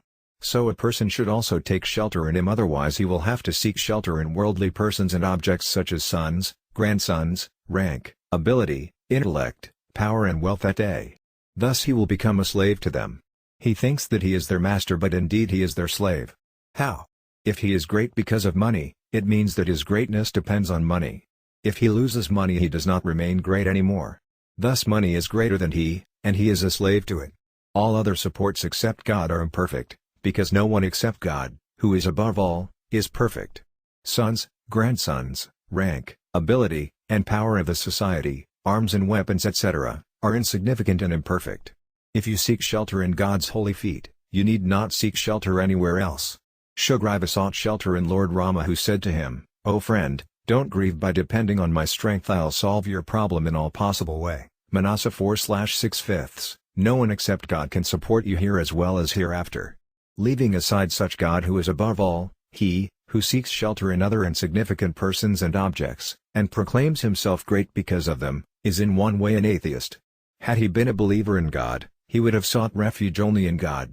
This is something strange that he, who depends on God, does not remain dependent. Why? Because God is not different from us, self. A man is dependent on others if he depends on wealth, power, knowledge and intellect etc. In the Manasa it is mentioned, the soul, self, is a fragment of God and is imperishable. Therefore he, who depends on God, remains free from worries, fears, sorrows and doubts. But he, who depends on others, can never be happy even in dream. In the Manasa it is mentioned, he who is dependent on others can't even dream of happiness, Manasa 1/101/3, while he who depends on God cannot even dream of unhappiness. Mirabai declares, "Why should I wed a man who is born to die? I'll wed Gopala, Lord Krishna, so that I may lead a blessed immortal married life with my spouse." Thus when you have to depend on someone or the other, depend only on God who is above all. By doing so your life will be blissful. So have a firm conviction that God is yours and you are his. Twameva mata capita twameva bandhuska sakat twameva vidyadravanam twameva sadvam mamata vatava eomata remo matpati ramakandra svami remo matsaka ramakandra, who is mother? God. Who is father? God. Who is friend? God. Who is wealth? God. Who is knowledge? God. It means that he is all to me. Lava and Kuga were born in the hermitage of sage Valmiki. Sita gave them every kind of training including warfare and archery. Both of them regarded her as their mother, father and kith and kin. When Lava and Kwaya caught hold of Ram's horse, meant for horse sacrifice, they first, remembering their mother, bowed to her and then started to fight. They defeated Hanumana, Angada, Satrughna, burned his son Puskara and several other great warriors. They arrested Hanumana and Angada, took them to their mother and said to her, "We have brought two monkeys to play with," by tying their tails together. Sita said to her sons, "What have you done? As you are my sons, so is Hanuman," they said, "according to us we have done right. If you so desire, we may release them." So according to her wish, they released both of them. So by considering Mother Sita above all and seeking refuge in her, the two boys got victory over Lord Rama's army. Sage Valmiki took Lava and Kuga to Rama's royal court. There both of them recited the Ramayana, taught by Valmiki, in such a fine manner that Rama, being pleased with them, wanted to reward them, but they got irritated and said, "How much conceited the king is that he wants to reward us who are Kshatriyas, members of the warrior class, rather than Brahmanas, members of the priest class, or beggars." Then Valmiki explained to them that Rama was their venerable father. According to them Sita was their mother, father and every other relative. No one in the world was there like Sita to them. So seek shelter only in God's feet because he is above all? If we seek refuge in him, we need not seek refuge in several others. We should feel proud of our relationship with God, that He is ours and we are His. Sudaksina in the Manasa declares, even by an error, should not renounce this pride that, am Lord Rama's servant and he is my master, Manasa 3/10/1. Gentlemen, all other supports of persons, pelf and power etc., are devoured by time. Why do you go from door to door in seeking shelter in them? Take refuge in God only, who is ours and who is beyond access of time. If you take refuge in God's feet, you will attain eternal bliss. Have a firm conviction today: I am only God's and only God is mine, and this is a fact. He nourishes everyone whether he is an atheist or a theist, because he is the same to all beings. He himself declares, I are the same to all beings, Gita 9:29, but he who takes refuge in her attains the supreme bliss. It is declared in a saint's utterances, if you take refuge in God, you are every day in the state of supreme bliss. But the mundane pleasure entraps you. Let God not provide us with mundane pleasure. It entraps us and deviates us from God. So we should have a firm determination not to enjoy mundane pleasures. We have to take refuge in God. In fact, He has always been ours and we have always been His. So a refuge in Him is natural. We have not to take it anew, we have to realize this fact. As a child becomes free from fear on the lap of its mother, by thinking that she is above all, so should a striver be free from fear on the holy feet of God. 16. Quintessence of Dharma, righteousness, Aryatam Dharma Sarvasvam Srudvaka Eva Vadaryatam, Atmana Pratikalani Parasam Na Samakarat vertical bar. Padma Purana Srsti 19 355-356. The quintessence of Dharma in all scriptures is that you should not do to others whatever is unfavorable to you. You want everyone to help you, to protect you, to believe you, to be favorable to you, but you don't want anyone to cheat you, to harm you and to insult you. It means that you should behave towards others in the same way as you want them to behave towards you. By doing so, you will become perfectly righteous. It is beyond your power that no one should harm you, but it is within your power that you should not harm anyone. You can't seek help from others, but you can help those who come in contact with you. You do not want anyone to think ill of you, but it is not within your power. But it is within your power not to think ill of others. Whatever is within your power, is righteousness. Such a righteous man is liked by all, while no one likes a selfish man who harms others. But he, who does good to others with his body, mind, speech, wealth, knowledge, ability, rank and right etc., and wants to make others happy from his heart, is liked by all persons. Such a person is always happy because all other persons besides him also make efforts to make him happy. How should all persons behave favorably towards us? It is possible only if we, out of selfishness and pride, dishonor none, slight none, insult none and consider none bad. We don't deserve to be honored, respected and considered good so long as we dishonor and insult others and consider them bad. You may say that others are bad because they do evil to you, they cause loss to you and they insult and blame you. But listen to what I say, and think over it seriously. It was all predestined, you have suffered the loss which was sure to occur. No one can harm us in the domain of God under His rule. A person by becoming an instrument has incurred sin.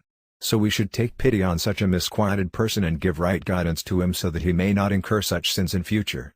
He, gives proper guidance to such a person, who has gone astray, is a virtuous, noble great soul. Pandit Jayadeva, who composed Gita Govinda, was a great saint. A king was devoted to him and he made all arrangements for him. In spite of being a householder Pt. Jayadeva led a life of renunciation and wanted nothing.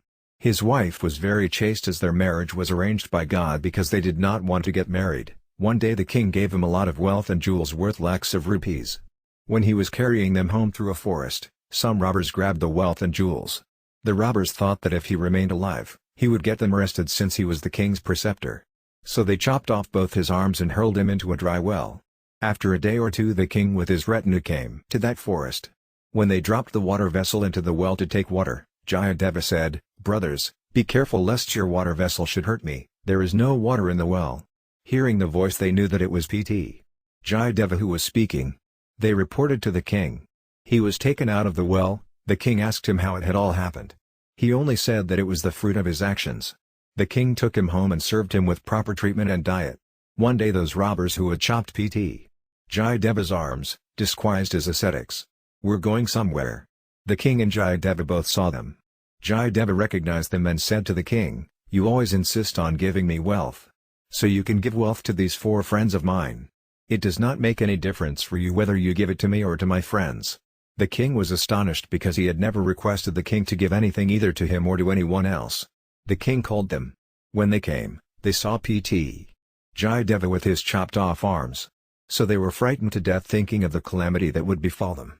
But the king respectfully gave them a lot of gold, silver and coins. The gift was so heavy that they could not carry it themselves. So the king ordered to place the wealth in the carriage and depute some soldiers as escort when they were going. The senior-most soldier said to them, "What good did you do to Pt. Jayadeva? How are you related to him?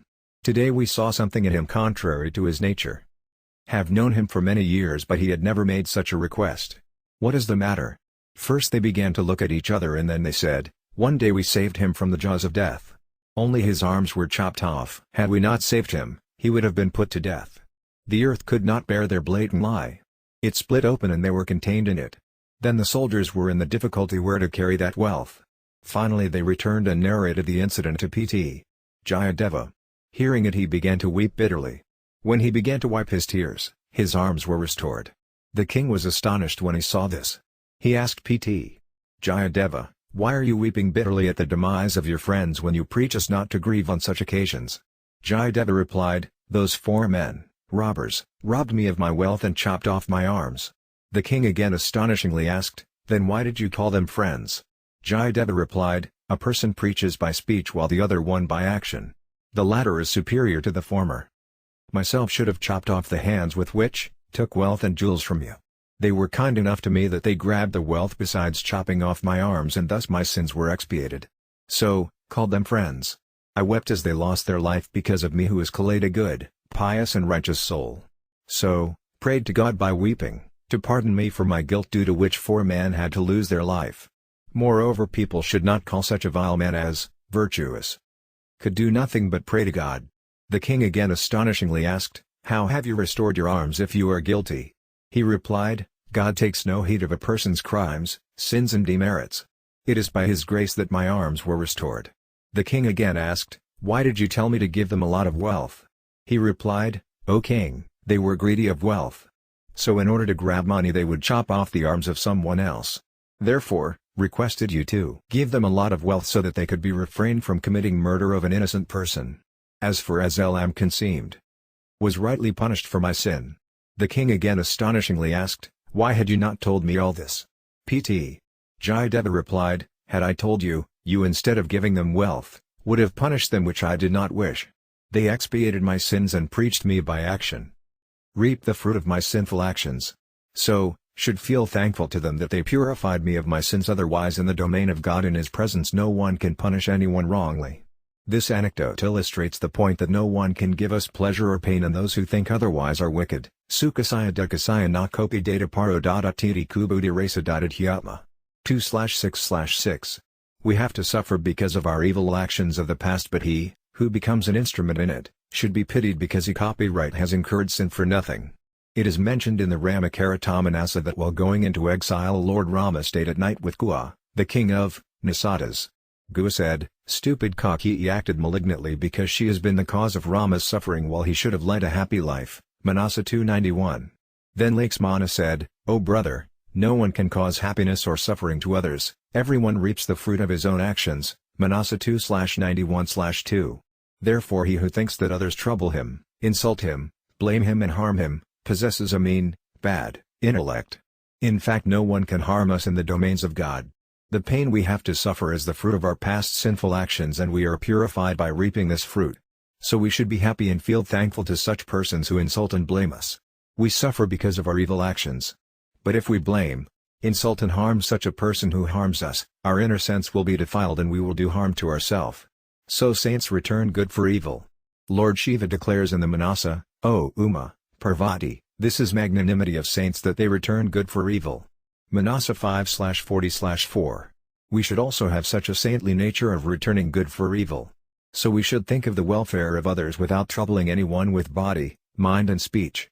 Such a person becomes so pure and pious that his mere sight destroys sins. Saint Tulasydasa declares, "He who does not give pain to anyone physically, mentally and orally, by seeing him all sins are destroyed." 17. Faith and curiosity. A man does not think why he is born, what he should do and what he is doing. Without this thought he is inferior even to beasts, birds and trees. He should carefully think what is the purpose of human life and what he should do and what he should refrain from, Otherwise he does not deserve to be called a human being. If he finds himself unable to find out answers to these questions, the scriptures will guide him that human life aims at God realization only because this is the last of all births.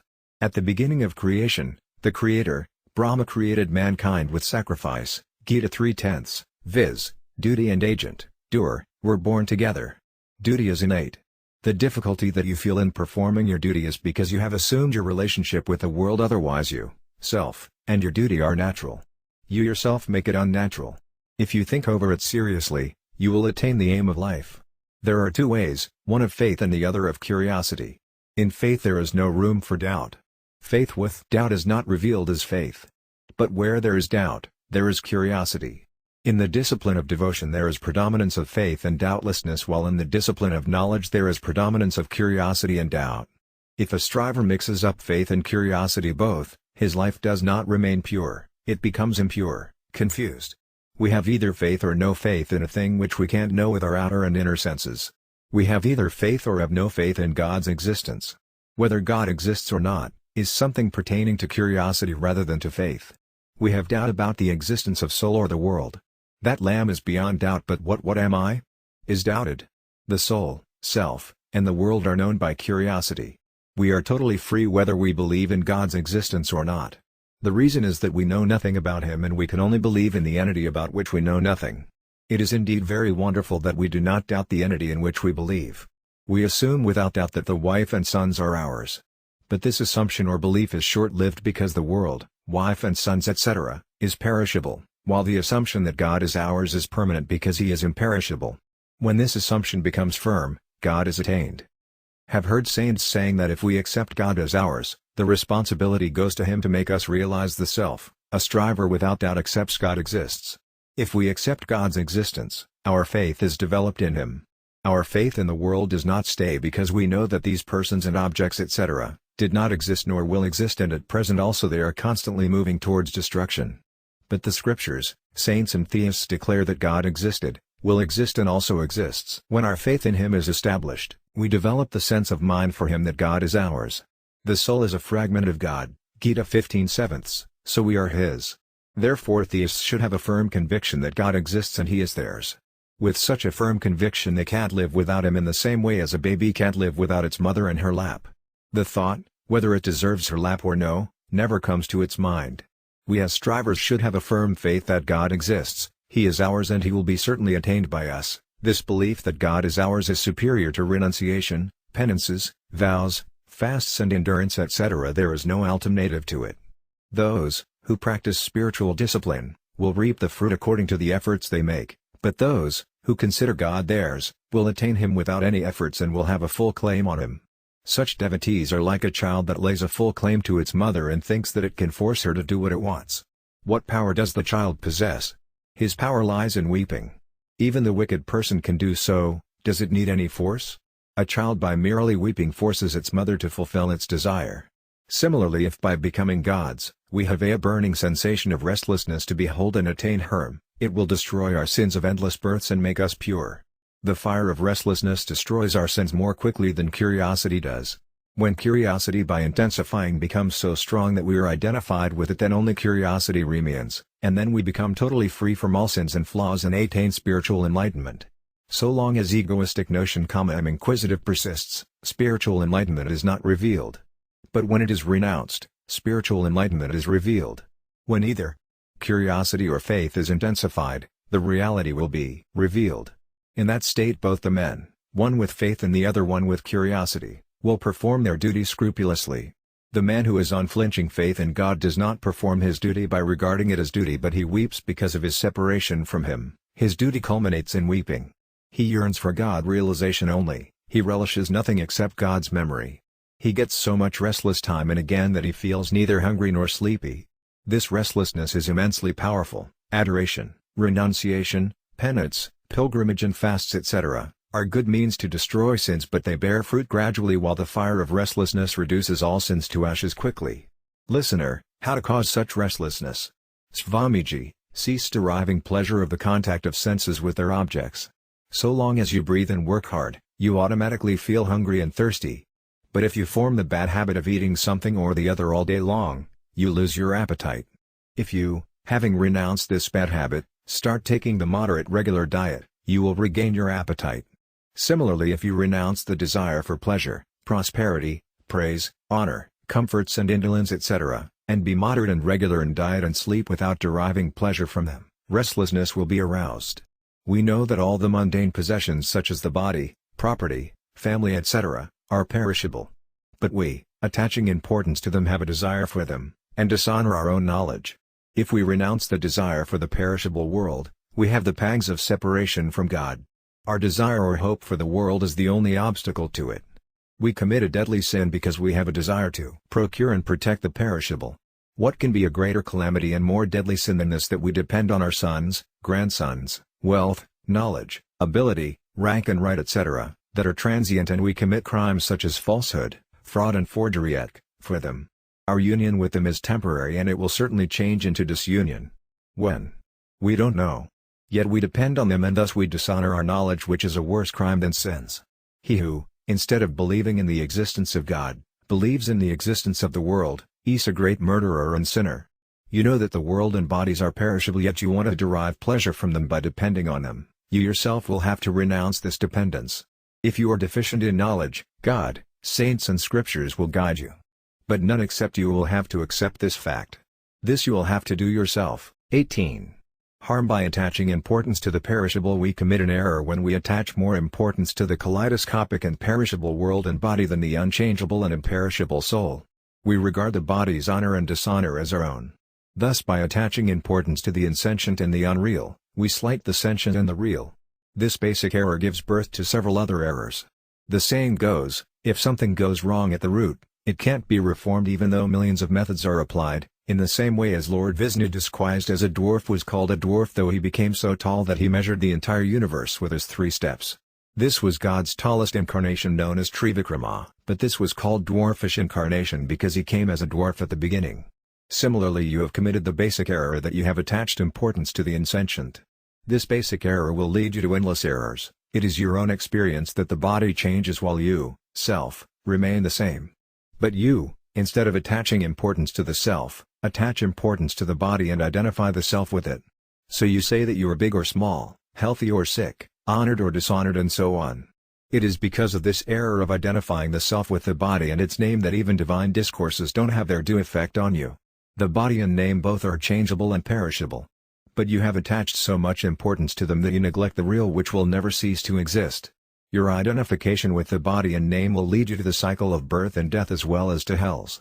The reason is that you have followed the reverse path, which will lead you to the reverse destination. So be alert. If you accept something from your heart, you have neither curiosity nor doubt about it.